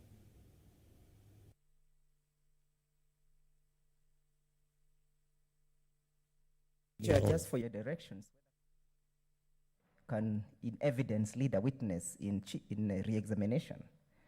Because the question that he's asking are leading questions. I think we made that direction yesterday and agreed that during re-examination, we may not require leading questions, right? Chairman, with this witness, sometimes it's difficult to find out who he is. Yes, he has come from the county government, but he has come from the county government and he's also summoned. In respect of he's summoned in respect, he's summoned by the committee at the request of the assembly. So there is evidence that he has given that seems adverse. And because it seems adverse, then it can only be tested by way of cross-examination. Yeah, and that's why I said it's a delicate balance. considering that he's putting on two hats At the same time. at the same time. So I hear you, only that then council cannot purport or cannot seem to be having his cake and eating it. When it suits him, is okay. When I cross-examine vigorously, he owns the witness. I think Mr. Ndego, I gave you that opportunity to juggle both ways. So I will also give Mr. Nyamodi the same privilege to juggle both ways. But I don't think you are within the borders of the case. So I think your request has been overruled. Well guided. Thank you. Does the governor play any role in the appointment of those committees and on their evaluation of the tenders? Chair, the governor doesn't play any role. Chairman, we have just 2 more questions for the witness. Mr. Karilas, very quickly, you've been taken through a long cross-examination on several contracts. Is there, and now I am taking advantage of that delicate balance that, Chair, you talked about, is there in any of those allegations any allegation that there was a loss to the county government?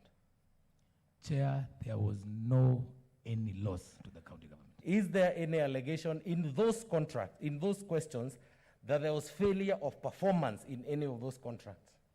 Chair, I can confirm there is no failure in performance, and actually one company there called the one which got the Amphi Limited, Kenera, was actually the first people to actually deliver the project, was one of the best performers in that financial year, and during a meeting he was even accorded that kind of information. And finally, is there any allegation that any of those contracts are overpriced or are not performed? Chair, there is no single issue of overpricing in the entire. Thank you, Chair. Thank you. I think your time is up. I will now take this opportunity to welcome my colleagues. Honorable Senators, do you have any clarifications you need to seek? I will start with my good friend, Honorable Moses Kajwang. Thank you, Mr. Chair. I wish to thank the witness for being candid. I wish to draw your attention to page 73, which contains your statement. I hope you are looking at it. Particularly, 17613. Are we on the same page? Page 73, that contains the witness statement? Yes. Where there's a table down there. You said in your statement that payments were done after ascertaining that work was done and thus justified blah, blah, blah. That's correct? That's correct, 100%. So let's look at page 74, where you've given a breakdown of the invoices and payments for the project management, monitoring, and evaluation systems. Could you confirm when the last payment was done for that system?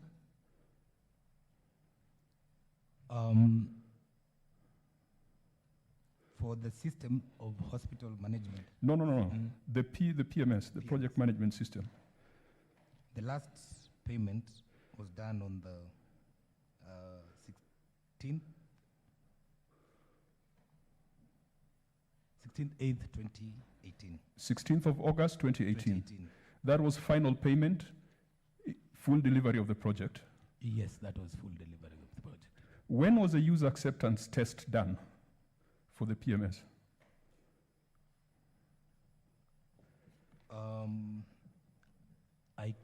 Honorable Senator, I can't remember the exact. It is there in your statement. You have talked of Annexure 12E, copy of signed off user acceptance testing.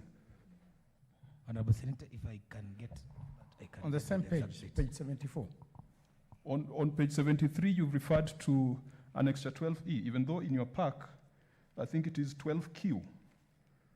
12Q, copy of user acceptance test. Yes, 12Q. Yes. When was UAT done? It's there on 12Q.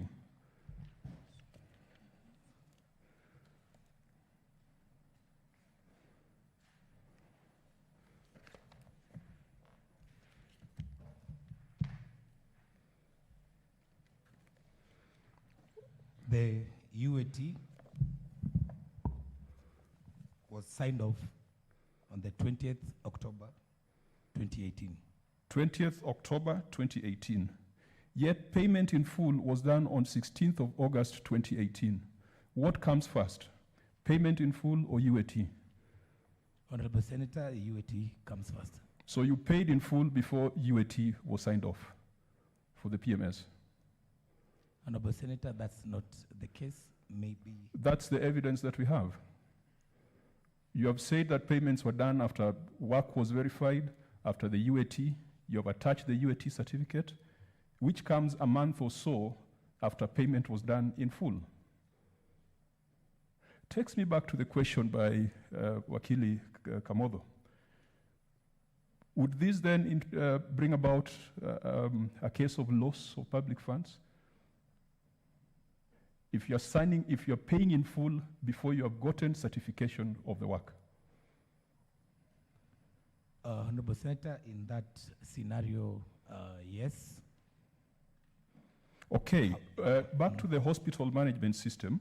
The contract for the two was signed on the same day and executed by the same parties because it was the same company doing the work, isn't it? Yes, yeah. Whether it's Velocity or Velocity.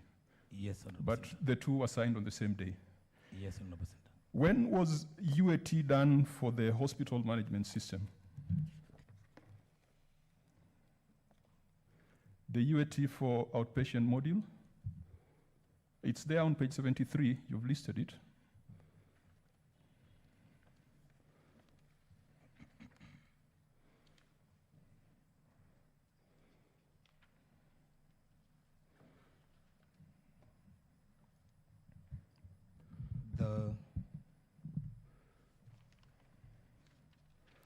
The second UAT for the hospital management system was signed off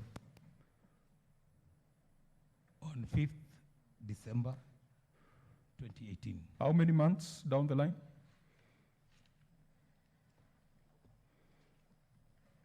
You could easily say 18 months.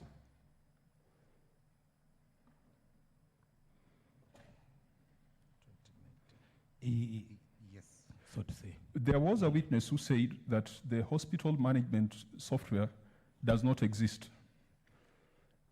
From a user perspective, from an end user perspective, if UAT was done 18 months ago, wouldn't that witness be right to say that the system does not exist? Because the system only exists when it is presented to the users.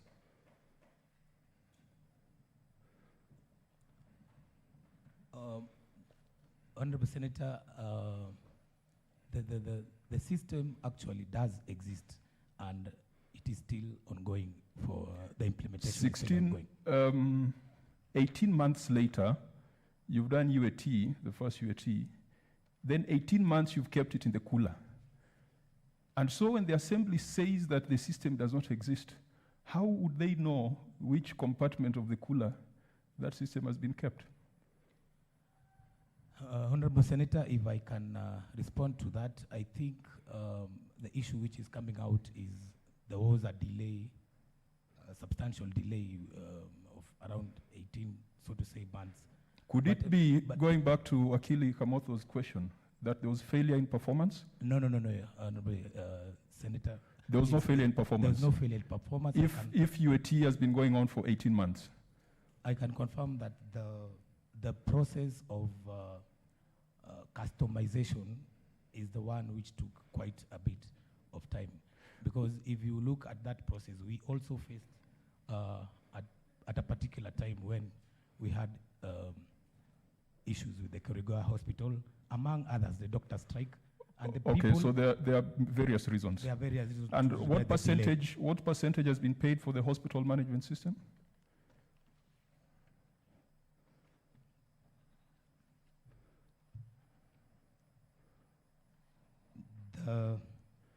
You can quickly add the 10, 30, and 20. Yeah.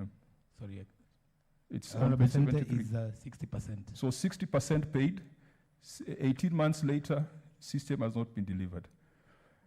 The charge against the governor was that the governor is running a corrupt county tendering policy. In all this, what was the involvement of the governor? Was she involved at any point in the hospital management system or in the PMS, procurement, testing, utilization, tender? Where is her footprint in this? Honorable Senator, the governor did not participate in the tendering process, and to the best of my knowledge, where she comes into with is on the implementation more. So the people who paid before UAT was done, those people should carry their own cross. Yes, I can confirm that, Honorable Finally, Senator. finally, Chair, on this issue of are you trading. one of those people who should carry their own cross? No, Can I Chair. just make an important intervention? And I'm sorry to have to make a break here. Yes. And because it's an important issue, we are looking for the original UAT documents to be clear that this is not an issue of the wrong year indicated, because it would not be possible to have the software delivery media and the first payment made in 2019, and then the second payment made in August 2018. That is not possible. So I think the reality is that those two final columns, which say 16th August 2018 and 16th August 2018, are 2019. But I don't want to confirm that. What we'd want is to get the files confirmed, because it's an important issue. Because if it means that these payments were made before delivery, that goes to fraud. So we are just asking that on that point, we just check the actual documents and confirm the position. Senator, may I have my voice on that? Because my teacher, Mr. Kamodo, is quite aware that in any proceedings, a party is bound by its pleadings. And this is a house of procedure. We cannot then start asking, when questions are asked, exposing the issues that the county assembly is complaining about, then all of a sudden he realizes that the document he brought fixes the case. I think we must stick to one lane. Parties must be bound by their evidence. They must be bound by their pleading. I had the most of opportunities to appear before Senator Judge Madzayo. He would confirm that he would not allow any party to bring or to sneak documents. Parties must be bound by their pleadings, and these are the pleadings that we have. It is not our pleadings. They actually brought them. It is his testimony. Unless you want to recapitulate that. Thank you. Just clarify something, Chair. We are not, this document is a schedule prepared. It is not an extract of a document. It's an extract. So mistakes can occur. And because Bwana said it's a fact-finding mission, why would you have a problem in looking for the primary documents? But who extracted the documents? The Order. county assembly or the governor? Order. I will rule as follows. First, Mr. Kamodo, this is your document. You are the one who supplied us with this document, and therefore we will want to consider it as it is. But if you feel that you want to make supplementary submissions and clarify on the same, you are free to do that. But what Mr. Ndego is raising, I think it is valid. We will want to proceed with concerns raised by the senators. So, Chair, with your kind permission, yes, allow me to place this into proper context. That my teacher, Mr. Kamodo, has been allowed to bring documents that do not form part of the proceedings. If that then is the position, we then need to go back to how do we deal? What will be the we haven't allowed him to bring. Yeah, because he's trying to sanitize the process. He's sanitizing the process with his documents. No, we've said he has an opportunity later on to make maybe clarifications. Maybe through their closing remarks, they can clarify that maybe the dates were not put, and it's upon the committee now to make that determination. Agreed, Chair. I do not want to question your wisdom, only that will prejudice the case for the county assembly. How shall we rebut that preposition that shall be created at the submission Mr. Ndegwa, stage? that will be a matter that will be determined by the committee. Much later obliged. on. Yeah. Senator Kajwang. Chair, let me yield my time to my colleagues. Yes. Honorable Michael Mbito, and then we go to Honorable Pareno Judith. Thank you, Chair. Mr. Karilas, as a procurement expert and director of procurement in Kirinyaga County, just tell me whether do you do any due diligence on companies before you award them a tender? Here I'm trying to talk, like, for example, Velocity. Did you confirm that they had done similar jobs previously in order to find them fit to execute such a big contract, you know? And here, I'm hoping you will not be looking at them hanging on to a very experienced company in the name of a joint venture, yet have absolutely no experience on any similar. Secondly, please tell me also that in Kirinyaga County, because I've looked at so many of your contracts, I've looked at the tenders here, and are you aware that a company, before undertaking a contract, must furnish a performance bond? Do you have such a policy in Kirinyaga County? Because I've not seen, I'm yet to see even one single performance bond being furnished to protect the procuring entity, because you seem to be dealing with very new companies whom you're engaging and probably even paying them advance money without knowing, without having the people of Kirinyaga protected, yeah, in terms of performance bond. And you've also told us here about Pauline Kamau having chaired just 2 evaluation committees, one in 2017-2018, one in 2018-2019.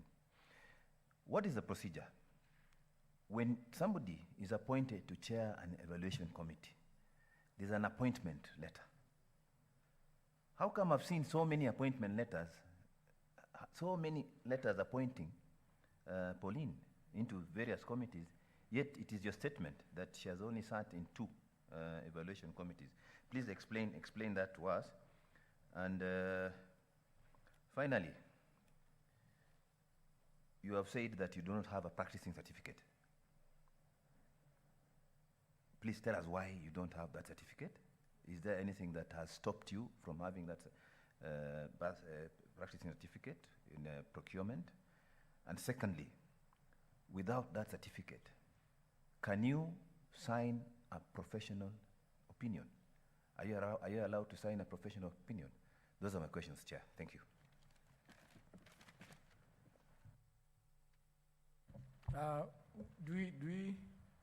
Can you respond to those questions, because they are... Yes, Chair, I'd like so that I can dispense them off. Thank you, Honorable Senator. If I may start with the first question of the due diligence.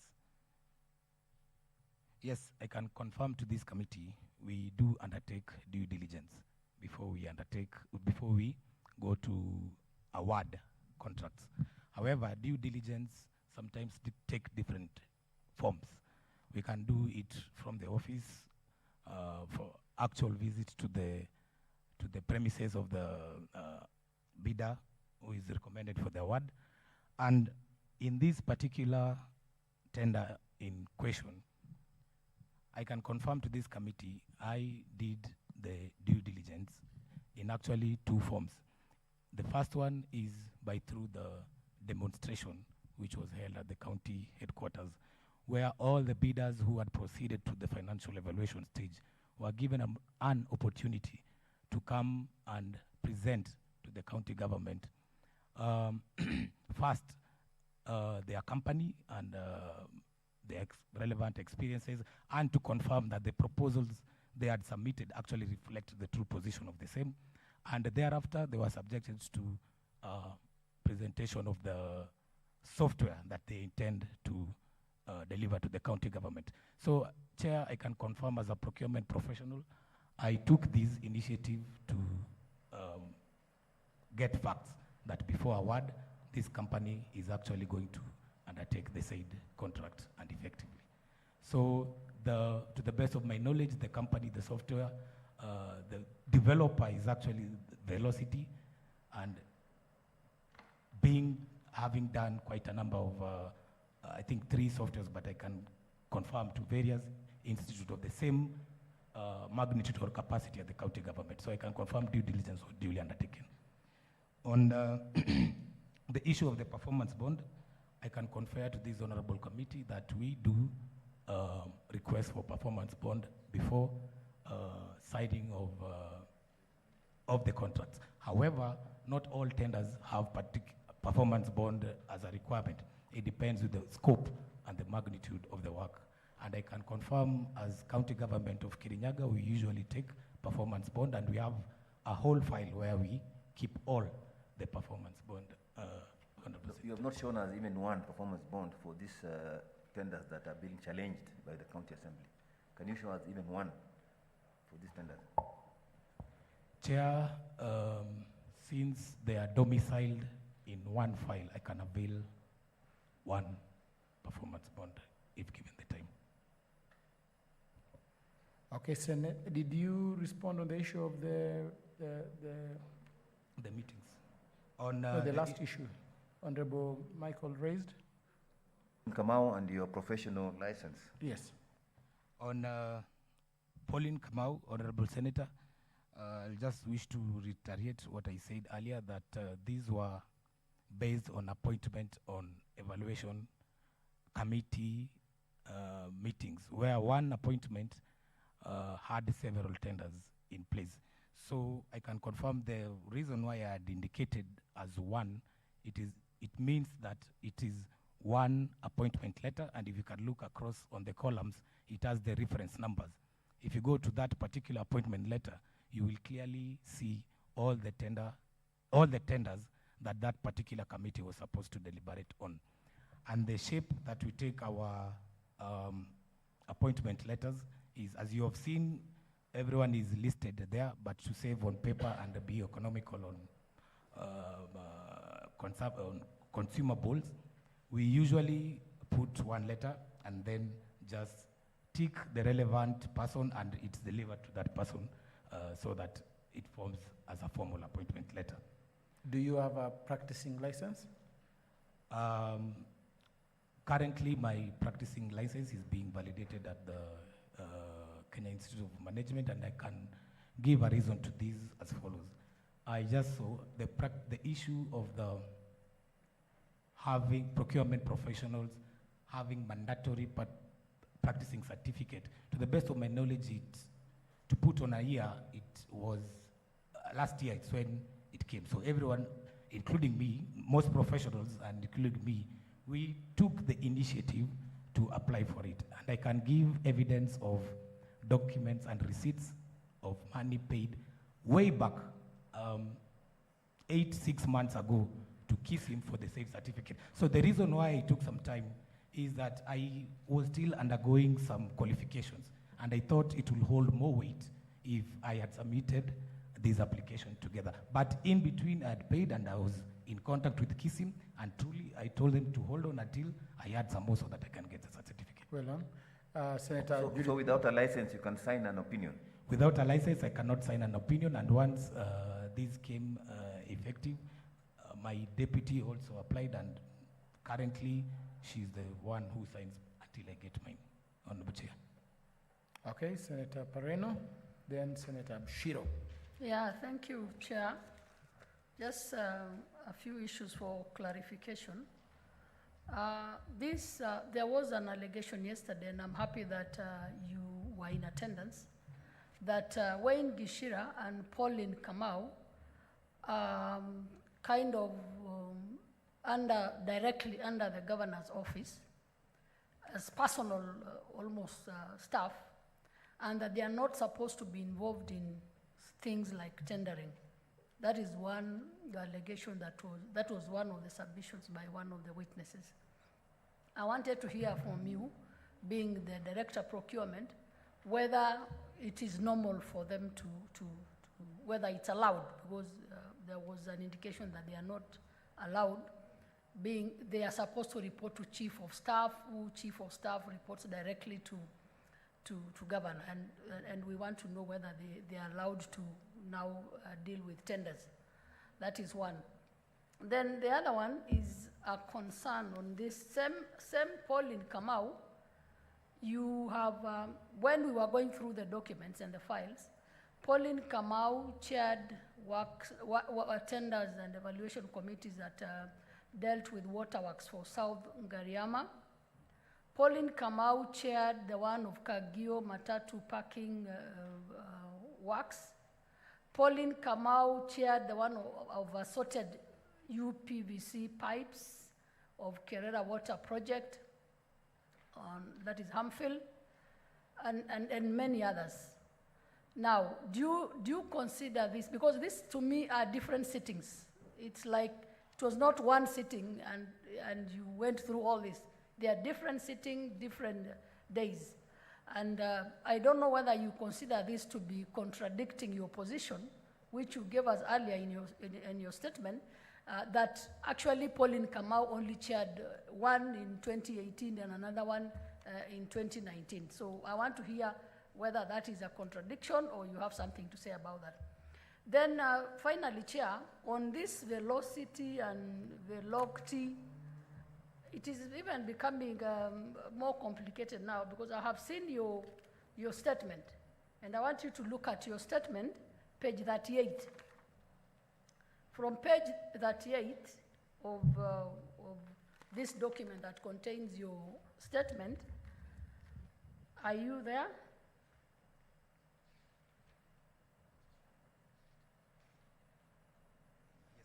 Yes, down there, allegation raised as number 10, and the second last line, and you say, this is your statement, and you say, starting with re-advertised and awarded to Velocity Partners Limited at a cost of 50 million. This is now your statement. And this velocity that you refer to is actually the velocity with CIT. And then the next page, that is 39, you again go ahead, the first line there, County Government of Kirinyaga and Velocity Partners Limited in the month of May 2018. Again, you refer to velocity as velocity with CITY. Then down there again, Roman 1, vide an invoice dated 9th August 2018, amount invoice totaling to cash 30 million and something was paid on the same day of the invoice to Velocity. Again, Velocity with CITI. Then again, the next paragraph, that the total amount paid to Velocity Partners, again Velocity with CITY. But then now you contradict yourself in the next paragraph. The subheading is response to allegations, where you say in Roman number 2, the company name is Velocity Partners Limited and not Velocity Partners Limited, and was in existence at the time the tender was advertised, as it's incorporated on 5th May 2017. And you go on even at Roman 3 to again mention management system, which were awarded to Velocity with CITY. Why all this confusion, looking at what you produced earlier as a certificate of incorporation that shows that actually there is a registration of Velocity without an I. But in all your statement, almost the 2 pages of your statement that I've referred to, I've not gone to the rest of the statement, you refer to the wrong velocity if it was a typo. I want a clarification on that. Thank you, Chair. You may respond to those questions, and then we move to Senator Abshiro. To the Chair, thank you so much, Honorable Pareno. On to the first question about Wayne Gishira and Pauline. To the best of my knowledge, these are not personal staff to the governor to me, because when I go to the county government, there is the HR which gives the list of the organogram, so to say. And as a procurement professional, I applied the regulations with regards to appointment of evaluation committees to recommend to the accounting officer the composition of the same. Pursuant to the relevant regulation, it is clearly indicated that the composition should be from at least 3 departments, and the secretary to that meeting, the procurement professional. It further says that 2 other departments, apart from the user department, have to be have to be nominated in order to be part and parcel of the evaluation committee. And it is said that the accounting officer may appoint heads of user departments to these said evaluation committees, but again goes ahead and says, or they are representatives. As my capacity as a director, supply chain management, I recommended the names for the composition of, which include Wayne and Pauline, because Pauline is actually a head of a department, that is director administration. And significantly, Wayne Gishira also equally holds a relevant position as an ICT advisor, which is the same as the director ICT in terms of job group. So if you look at these requirements, then they meet the threshold of being appointed in evaluation committees, and not as personal staff to the governor, but because of the responsibilities they hold within the county government. So I can confirm they are allowed, to the best of my knowledge and to the facts that are presented, to be part and parcel of evaluation committees. On to the second question about the tenders and the relevant appointment letters and the relevant evaluation committees. I wish to clarify to this honorable committee chair that we didn't, or I didn't know that that table can be interpreted in another way.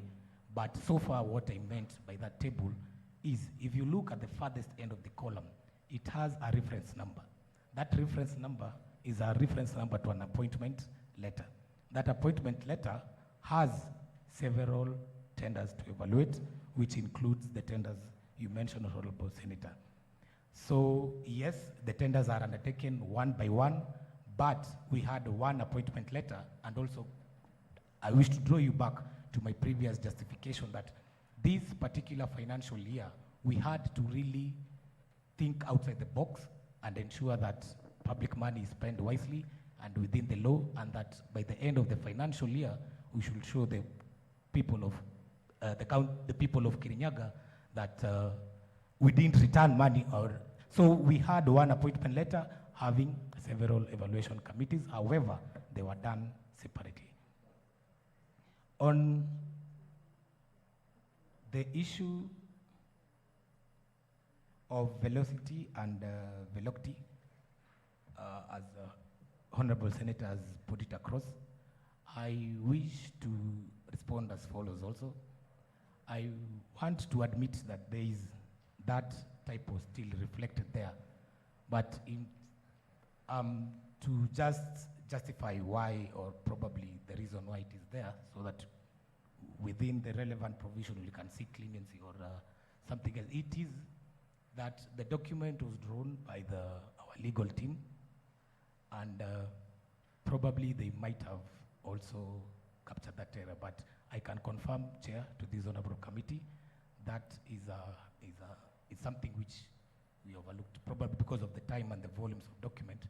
But just to be on record, the actual company which should be referred in my statement is Velocity with CTY at at the end, Honorable Chair. Thank you. Is that okay, Honorable Pareno? Honorable Vice Chair. Thank you very much, Chair. Thank you, Carolus. I think a lot of the questions I had on my notebook have been asked by other senators and answered. When did you join the Kirinyaga government? When exactly did you join? 13th February of 2018. February 2018. My question then relates to the health information management system that was procured. And we were told yesterday by one of the witnesses that there was actually, or there is even now, a national government health information management system that counties could have taken advantage of. Are you aware of that? And what were the reasons for which you opted to go ahead with the procurement? If that was there, because I just want to crosswalk and cross-check with the witness that was before you. Let me just finish all of them. And also there was, obviously there seemed to be quite a number of errors with regards to the velocity and the velocity issue. And at that point, you have assured this committee that that is really not of material significance and that it's a typal error. Are you confirming that, and that you said that there's discretion to overlook it? Whose discretion is it to overlook it? Yours? Or the accounting office? I'd like to know whose discretion was it, and in this case, is this just coming to your attention now that you're presenting here, or is that something that came to your attention, but you took the discretion to overlook it?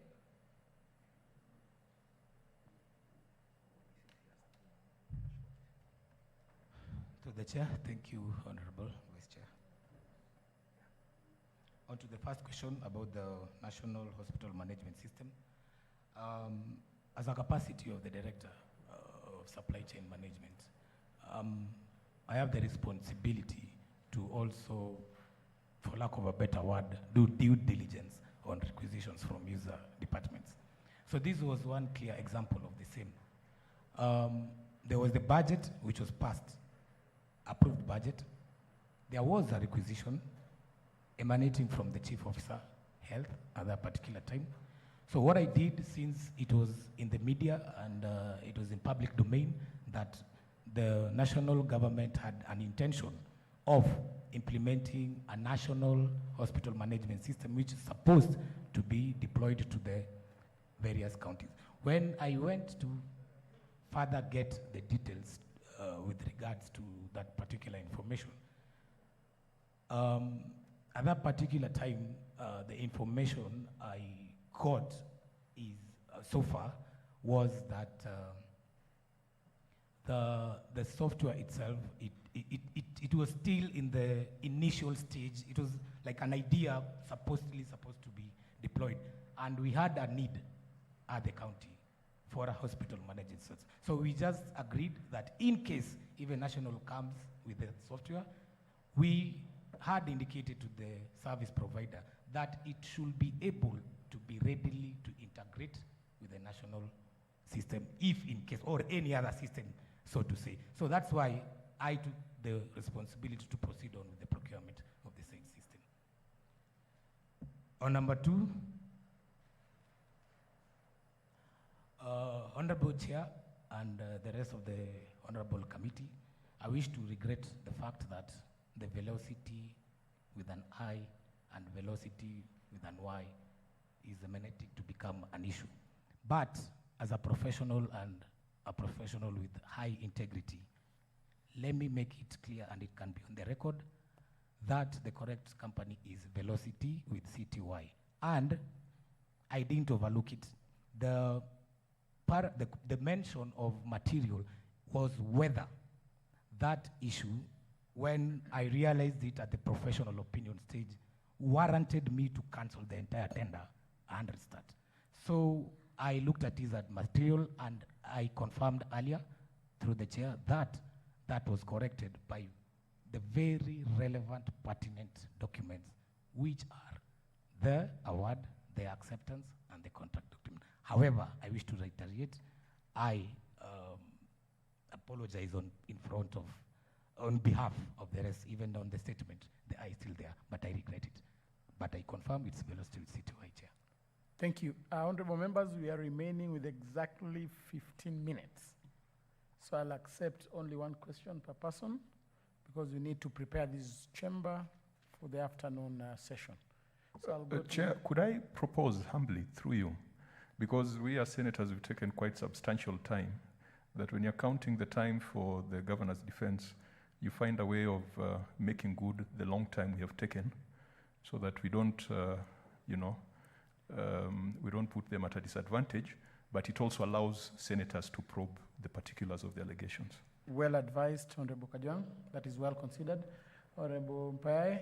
So if we can use 2 minutes or 3 minutes per person so that we try and wind up before 12:30. Thank you, Chair. I have 2 questions and just a clarification. I want a clarification on an issue that has come up, like for you to be awarded a tender, for a company to be awarded a tender, a certain person must be a chairman of the evaluation committee. I would like to know why.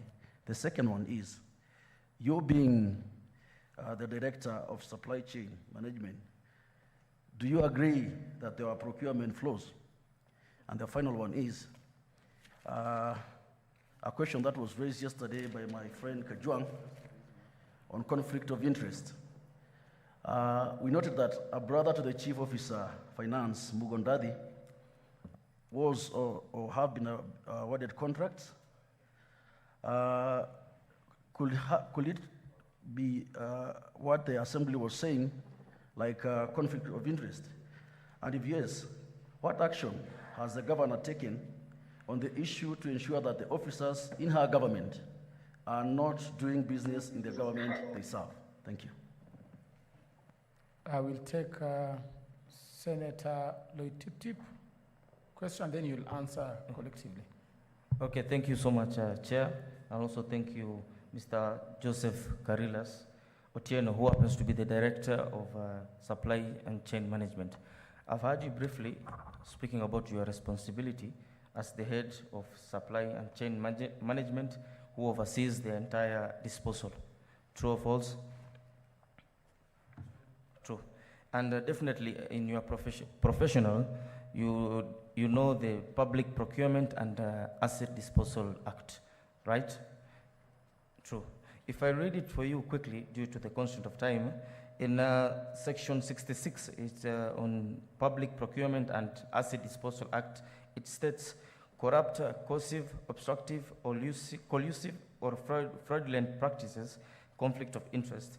Under subsection 1, it states, a person to whom this act applies shall not be involved in any corrupt, coercive, obstructive, collusive, or fraudulent practice, or conflicts of interest in any procurement or asset disposal proceedings.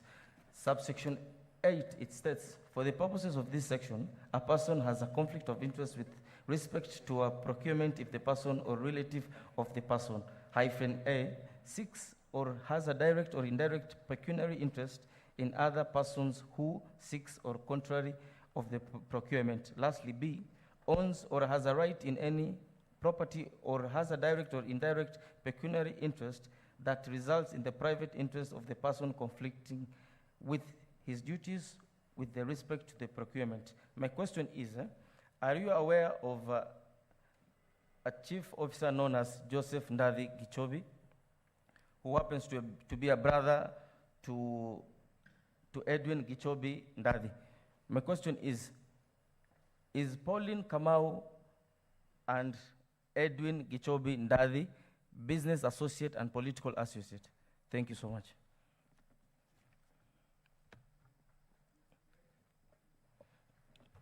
Karilas, you may consider to answer those two. And then lastly, I'll give Honorable Beth Mugo and, of course, my good friend, retired judge, Honorable Mazayo, will wind up.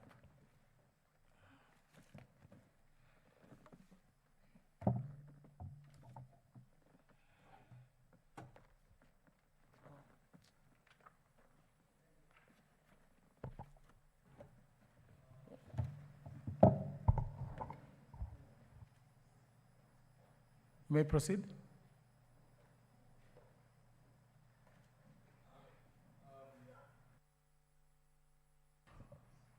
Carlos, you may use the dispatch box.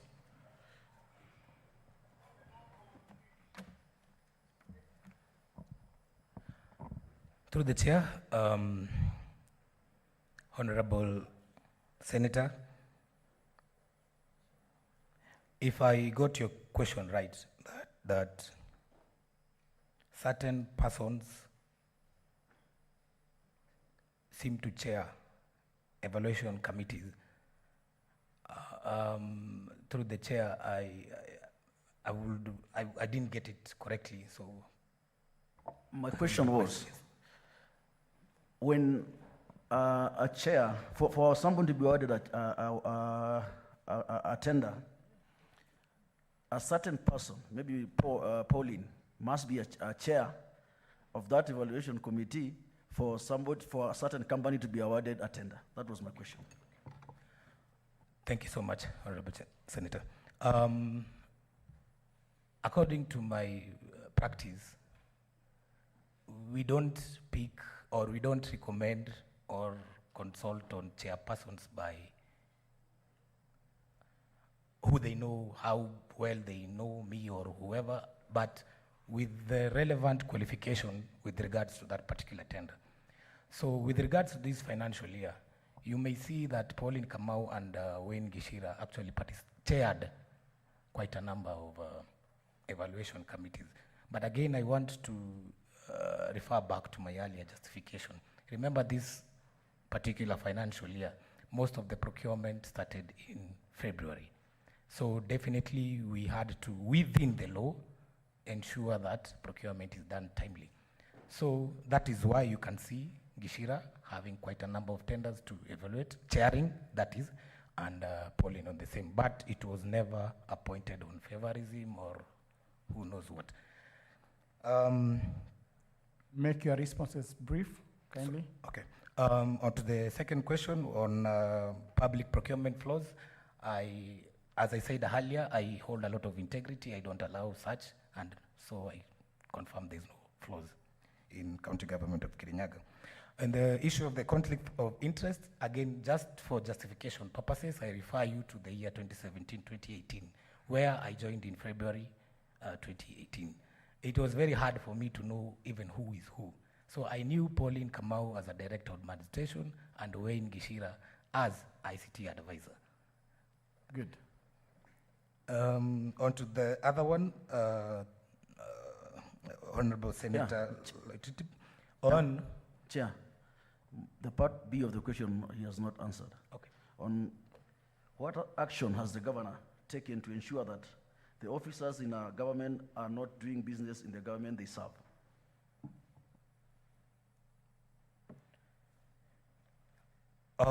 Through the chair, to the best of my knowledge, I may not know what the governor's action, but I can say my action, now that I'm quite conversant or have settled in well in the county government of Kirinyaga. So it is my initiative to implement such, but about the governor, I'm not sure. I'm not sure of the actions, especially at this time.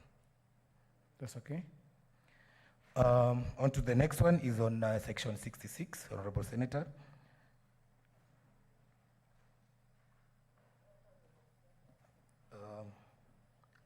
Again, just as I've responded to the fellow senator, it was very hard for me to know who is related to who interests in business. So I was just objectively awarding and recommending awarding of procurement process as I see the facts. Is that all? Chair. Senator Mazayo. Chair, that's not all. He has not answered my second question, and was very precise on that. I've asked him simply, is he aware of the conflict of interest of Pauline Kamau and the brother of Chief Officer known as Edwin Gichobindadi? Are they political and business associate? Yes. Through, Honorable Senator. Yes or no? You can take no, it. no, I don't. Okay. No. You are binded. Retired judge. We have less than 10 minutes, kindly. Thank you, Chair. Mine will be very, very short questions. It was your evidence that you have not signed any of those professional opinions except to allow your deputy to do so. You stated that. Yes, currently. Yes. But incidentally, we have noticed so many recommendations in these files. All these recommendations are opinions so that the tender can be awarded. Or you recommend them to the chief finance, I don't know, chief officer or something. Is that the position? You've recommended and signed some of these tender documents. That's the correct position, Honorable Senator. Now, let me ask you, is recommendation a professional opinion?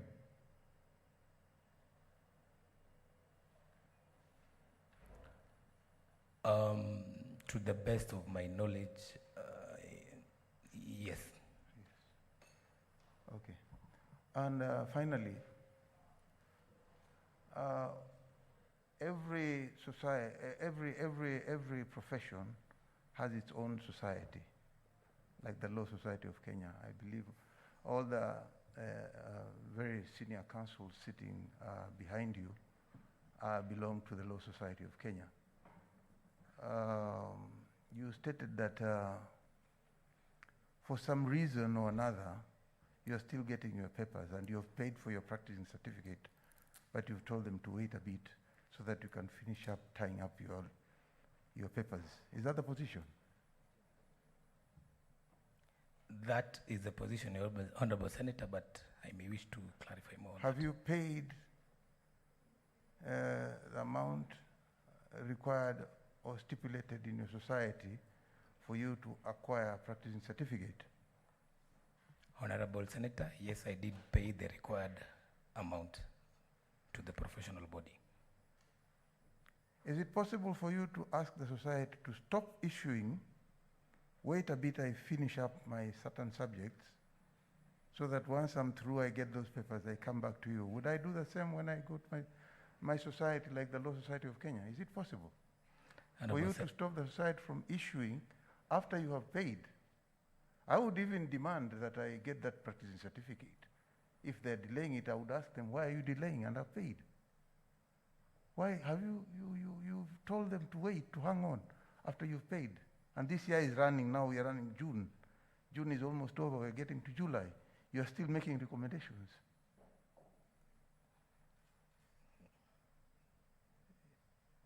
You're treading very dangerously in this matter. This was my submission. I thank you, Chair. Thank you. I would like to give Honorable Githiomi. I was not seeing him because of the mask, but I will give him an opportunity to say something. But I'll want to remind Honorable Senators that the person who is on trial is one Ann Mumbi Waiguru and not the witnesses. The questions you're asking should connect to one Ann Mumbi Waiguru and not the witness. The witnesses, we will use our House committees to interrogate them in another forum, but not this one. Honorable Githiomi, lastly. Thank you very much, Chair.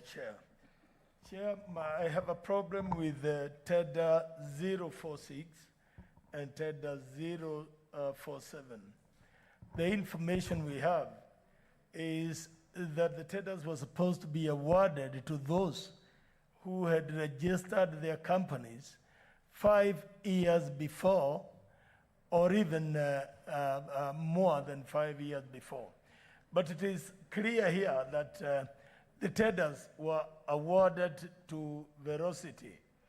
Velocity was registered in 2017, the year 2017, and the tenders were awarded in the year 2018. Why did you have this kind of thing? Because this makes me believe that there is somebody that you wanted to award the tenders.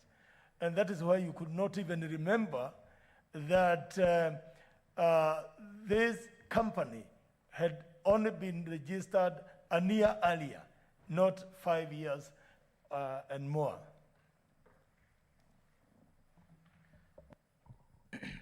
Chair, Honorable Senator, thank you. This is my response.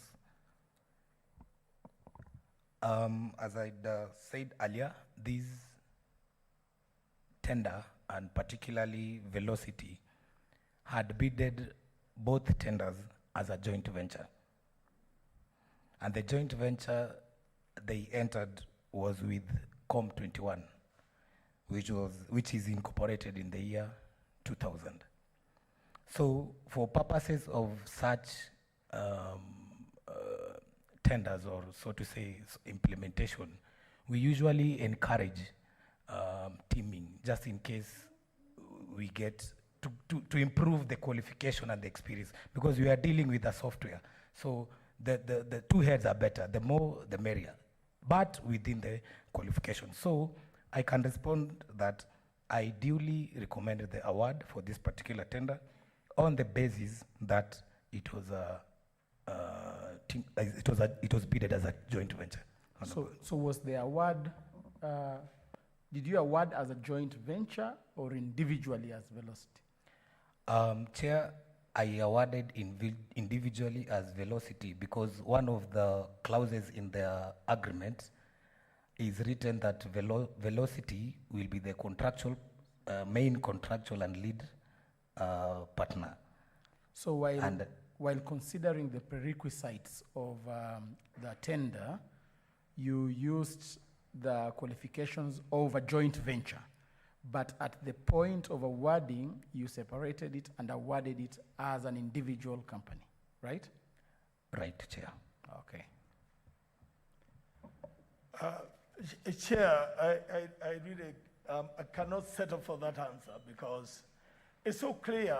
You are the one. We were told by the witness here that whoever the contractor that was going to be awarded this tender must have been registered 5 years before the award of the tender. And I think this is why we also have a complication of Pauline, of this Pauline who is chairing most of the tenders, and also Daddy, who is a brother to the finance officer, and consequently being awarded the tenders because of their relationship. So I can see some issue here that is not working out. Come out, tell us that Velocity was awarded because of this and this reason. Don't hide in the other thing that you're hiding in. Respected Honorable Senator, I am not hiding, and I want it to be on record. I'm not hiding anything. I am expressing or responding as my capacity as a professional. And again, just to go back, I was still new this time. I didn't know Velocity, Pauline, and everyone. So I was objectively undertaking my work with an objective mind. So just to clarify, Honorable, that I'm not hiding, and so far, that's how I awarded that tender, basically because of the joint venture. Senator Kajwang, do you have a supplementary? Chair, thank you for your indulgence. I think this should not take more than a minute. South Ngariama Water Project, which was awarded to Eva Trading at a cost of 11.9 million. Who recommended members of the evaluation committee? I did, Honorable. Who Senator. Appointed members of the evaluation committee? The accounting officer. Honorable Which is Senator. Chief Officer? Finance. Called? Patrick Mugo. Patrick Mugo. Who chaired the committee, evaluation committee subsequently? should have been Pauline, I think, from your record. Yes, Honorable, yes. Who signed the letter of award? The accounting officer, who is Patrick Mgo. Who signed the contract on behalf of the county? The accounting officer, that is Chief Officer Finance, Honorable Senator. And the bid was won by Eva Trading. In your recommendation, you listed the directors of Eva Trading. There was one Jackson Daddy with 100 shares, who we were told yesterday is a brother to the chief officer. Yes, Honorable. I was told. I'm just trying to, because there needs to be Chinese walls between accounting officers and people who bid in counties. And in your submission, because I'm looking at your statement, you have conveniently referred to Section 55 rather than Section 66 of the Public Procurement and Assets Disposal Act, where you are saying that related parties would be wife or child. But it is further expanded in Section 66, where it extends to brothers and parents, etc. If indeed, and I'm not saying it has happened, if indeed the Assembly was to prove that this tender was awarded to the brother of the Chief Officer Finance, in your view, would that constitute a breach of the regulations? It has. I'm not saying it has been proven in my mind, but if it was to be proven, would that be a breach? Honorable Senator, definitely that will be a breach. So in this network, where you are recommending and someone chairs and someone signs letters of awards, and it seems to be a network, where is the governor in this? Because the charge against the governor is that she has implemented a corrupt county tendering policy. So is it a policy that relatives will get jobs, or this would be treated as a one-off? There is no policy, Honorable Senator, with regards to such. Such that if there were infractions of the law, then it would be at the level of the officers involved. Honorable Senator, I won't agree that per se, and I wish to just mention, according to my capacity as the head supply chain management, yes, it is now coming out, and I agree with that, but as my capacity as head supply chain management, and bearing in mind of that particular time, I couldn't get such information. But however, to respond to your clarification whether the governor has appointed a corrupt tendering policy, I wouldn't agree to that, because so far, as I know as my capacity, I wouldn't agree to that as my capacity, and there's no such policy. Thank you, Chair. Thank you. Lastly, Mr. Otieno, in your introductory remarks, you alluded that you were here yesterday and you had witnesses testifying on various issues. Were you here when the chairperson of the County Public Service Board was testifying? Yes, Chair, I was here. Are you aware of the appointment, the controversial appointment of one Pauline? Chair, now I'm aware. Is it the same Pauline that is controversially mentioned in these evaluation committees? Yes, I can confirm it is the same. So is it a deliberate and well-orchestrated chain connecting events from a controversial appointment to now a further controversial appointment to chair certain and specific evaluation tender committees, which will eventually give specific companies tenders? So is it a web? Is it a web that is well orchestrated to achieve a certain goal in Kirinyaga County government? Through, and sorry, Chair, I wish to respond as follows. I, as a professional and as a head supply chain management, if, my capacity as a current one, if I start inclining to such web or network, definitely I couldn't be standing here. Maybe I could be somewhere else in other investigative body. So I wish to clearly respond as follows, Chair. I'm not aware of a web. I'm not aware of a network. And my capacity then as the head supply chain was actually ended once I knew Pauline Kamau is a director administration. But all the other underlying factors, I can honestly say I'm not aware. So you are alluding to this committee, you are just a member of a food web, but you do not know those other people. Chairman, I won't agree to that. That is well put. I want to give you 30 seconds or 1 minute to give your valedictory remarks. Conclusion, you will say anything? Thank you so much, Chair, and the entire honorable committee members.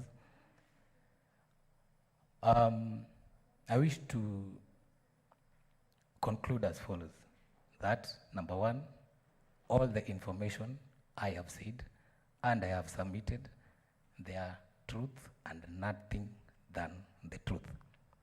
Number two, I wish to draw your attention also to my previous experiences. My first employment was at the National Treasury, where I worked until the year 2018, actually. I hold a lot of experiences and qualification through my years, and I want to tell this honorable committee that, yes, there might be some issues which look glaring, but if you dig through the facts, then you'll find the plain truth. And lastly, thank you, everyone, and I'm here to see more, but you objectively look at it. Thank you, Chair. Thank you, Otieno. Yes. Carilas. Yes, Chair. Yes, Thank sir. you so much for your valuable time with us. Honorable members, I think in the interest of time, we will not be able to proceed with the other witnesses. We shall defer them to the afternoon session. However, I have got a ruling to make. Remember, at the beginning of this session, the council representing Kirinyaga County Assembly made some application, and I would like to make a ruling on the application by the advocate for the County Assembly of Kirinyaga on production of original passport used for travel by Kirinyaga Governor, Her Excellency Anne Mumbi Waiguru, and whether she should be taken to stand over the same. I direct as follow. Honorable Senators, ladies and gentlemen, you will recall that on 23rd June 2020, that was yesterday, upon request by the Council for the County Assembly, this special committee directed that the Council for the Governor do provide clear copies of the passport, and the same be copied to the Clerk of the Senate by the end of the day. That was yesterday. Honorable members, this morning, the Council for the County Assembly informed this honorable committee that the said copies of the passport had not been provided as directed by this committee, and he further applied that the said documents be supplied in original form. In response, Mr. Nyamudi, the Council for the Governor, handed over copies of the documents to the Council for the County Assembly, Mr. Ndegwa. The Council for the Assembly, however, honorable members, holds the copies of the documents provided were not clear, and further requested that he be allowed to take the governor to the stand over the same issue. Having listened to the counsel for both parties, I want to direct as follows. One, as per the committee directions on 23rd, 2020, counsel for the governor were directed to provide clear copies of the passport and to the Council of the Assembly. Therefore, if the copies provided this morning are not clear, Council for Governors should forthwith provide clear copies of the documents to the satisfaction of this committee, not Mr. Ndegu, to the satisfaction of this committee, because we don't want it to be a ping-pong game whereby you're given a document and you say it's not clear. So this committee will determine whether the documents are clear or not. The same may be provided in either soft copy or hard copies. On the issue of whether the governor should be taken to the stand over the copies of the passport, the committee notes that the county assembly never requested for the governor to be summoned to give evidence. It is also instructive to note that rules of fair hearing do not allow persons accused to be compelled to give evidence against themselves. This is also enshrined in our constitution that we promulgated in 2010, specifically under Article 52, Part 1, that provides every accused person has the right to a fair trial, which includes and not limited to the rights to remain silent, to testify, and not to testify, during the proceedings. The committee, therefore, honorable members, dismisses the request by the Council for the County Assembly. That being said, Council for the County Assembly may cross-examine the matter when the documents are uttered by a witness. The committee will take all these matters into consideration when it retreats to consider its report. Thank you. We're most obliged by that judicious thinking. Thank you. Thank you very much, Chairman, for that ruling. Good. Now lunch will be served. And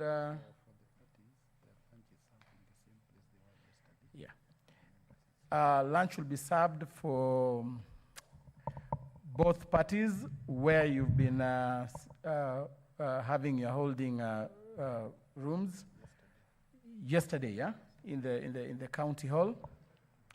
Red Cross, Red Cross. And for honorable members, you will follow your chairman for your lunch. Welcome back. Thank and you. Since morning, we have been keeping a keen eye on the proceedings at the Senate, where the head of supply chain management was giving his evidence. Wakili, I'm joined by Steve Mogaka, who is a constitutional lawyer and, of course, an advocate of the High Court and a governance expert. The last 30 minutes, it came a time that it seemed that it was like he was being cross-examined as an accused.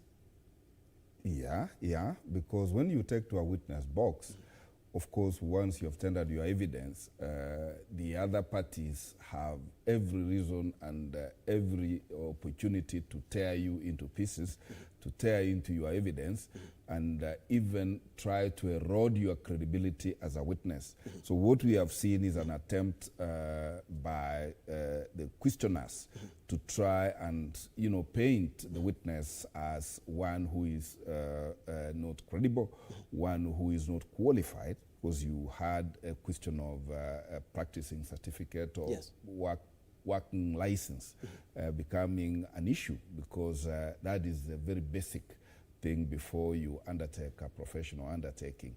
So, but by and large, every party has had their day in the Senate. And we will look to hear how the matter proceeds and how the contentious documents which look illegible twice when submitted.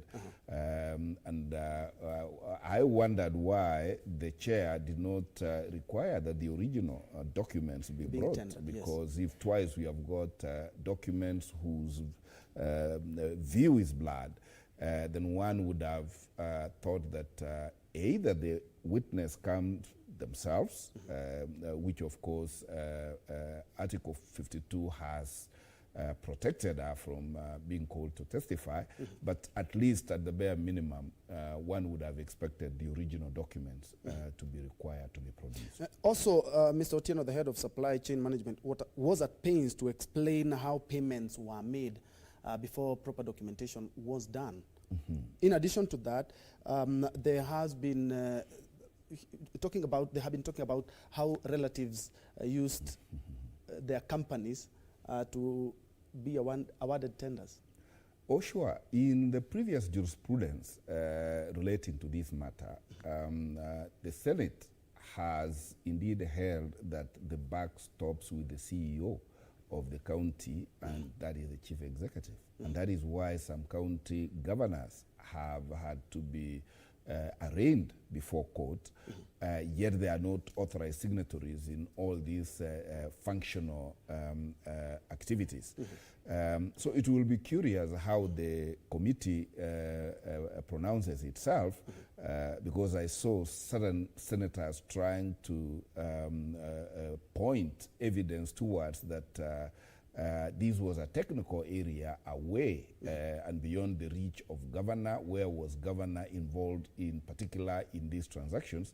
But all said and done, the jurisprudence we know today is that the buck stops with the governor, and if there is fault found with the procurement exercise, then the buck stops. I remember Governor Garissa was arraigned because of a procurement of ambulances, and several other governors have been arraigned because of procurement matters, even when you cannot demonstrate that any personal benefit has been conferred to the said governors. Now, as we pick up the pace, there have been reports that some of the deputy governors are behind their bosses' woes. We have a gray area in the constitution because it's only the governor, like it happened in Kiambu, Ferdinand Waititu, and his deputy took over the reins. Should we perhaps change the legislation to have the whole set of the governor, the deputy governor, and perhaps the chief executives leave office? Yeah, it is a philosophical question that we need to really look at, because while the jurisprudence is holding that the governor becomes responsible of the activities in his county or her county, it then puts to question the doctrine of collective responsibility. Because if governor will be held responsible for a procurement done by the procurement department, evaluation committees, and we hold governor responsible for employment done by the Public Service Board, then how much lesser should we involve the deputy governor and the cabinet, who are part of the collective decision-making organ of the county? It is a serious issue that we really need to look at. Yes, the thinking here is that the governor, all decisions start and end with the governors, and these other people are seen for the time being as smaller people, and therefore need not take responsibility. But true, as you say, you cannot have a governor culpable, especially in a procurement matter, and then absolve the deputy governor. And consequently, when an impeachment is successful, like it was in Kiambu, it becomes paradoxical that the deputy governor, who really ought to have been part of that enterprise, now is ascending to become governor. Perhaps Kenyans need to relook at this impeachment process, and where a governor leaves office out of impeachment, then he should leave office together with his entire enterprise, his cabinet, together with the deputy. I want to see a country where a deputy governor ascends to office only in the case of the death of a governor, but where out of their acts of omission or commission, they let certain activities that violate the Constitution or the law occur under their watch, then I will not want to hear anybody saying, I was only a chief officer, I was only a minister, I was only a deputy governor. That is the only way we will raise the bar. in governance in this country. Thank you. Steve Mogaka, who is a constitutional lawyer and a governance expert, trying to piece together and put into perspective what has just transpired at the Senate Special Committee hearing. That is where we wrap up News Check. Thank you so much indeed for watching. Don't go away. I will be coming up with news at 1. Keep it Channel 1.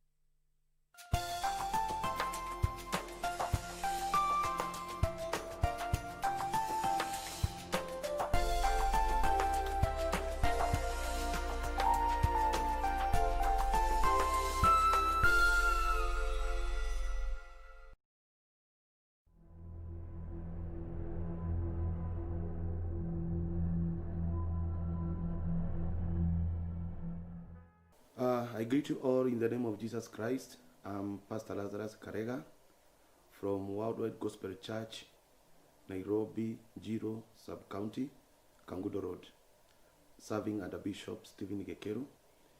I thank God for this opportunity and the KBC fraternity for giving me opportunity to minister in this program. So, quickly, I want us to look at the scripture. I'm talking on a subject, having faith in God. We are looking the Bible in the book of Luke, chapter number 5, and verses number 17 to 20. The Bible says, and it came to pass a certain day, as he was teaching, that there were Pharisees and doctors of the law, every town of Galilee and Judea and Jerusalem, and the power of the Lord was present to heal them. And behold, men brought in a bed a man which was taken with a palsy, and they sought means to bring him in and lay him before him. And when they could not find by what way they might bring him in, because of the multitude, they went upon the housetop and let him down through the tiering and his coach into the midst before Jesus. And when he saw their faith, he said unto him, Man, thy sins are forgiven. So, brothers and sisters in Kenya and outside, I want us to understand that it is only having faith in God we are able to make it at this particular time. We see a case here of a man who was paralyzed, but he had friends who had faith, like the way I'm a friend to you also. I have faith in God. And this man had friends who had faith. Their faith brought this man unto Jesus. And the Bible says they could not see any a space to enter in the hall where Jesus was. But the Bible says because their faith had driven them from where they came from, all of a sudden they got an idea to break on the rooftop. And the Bible says when they had broken the rooftop, Jesus did not see first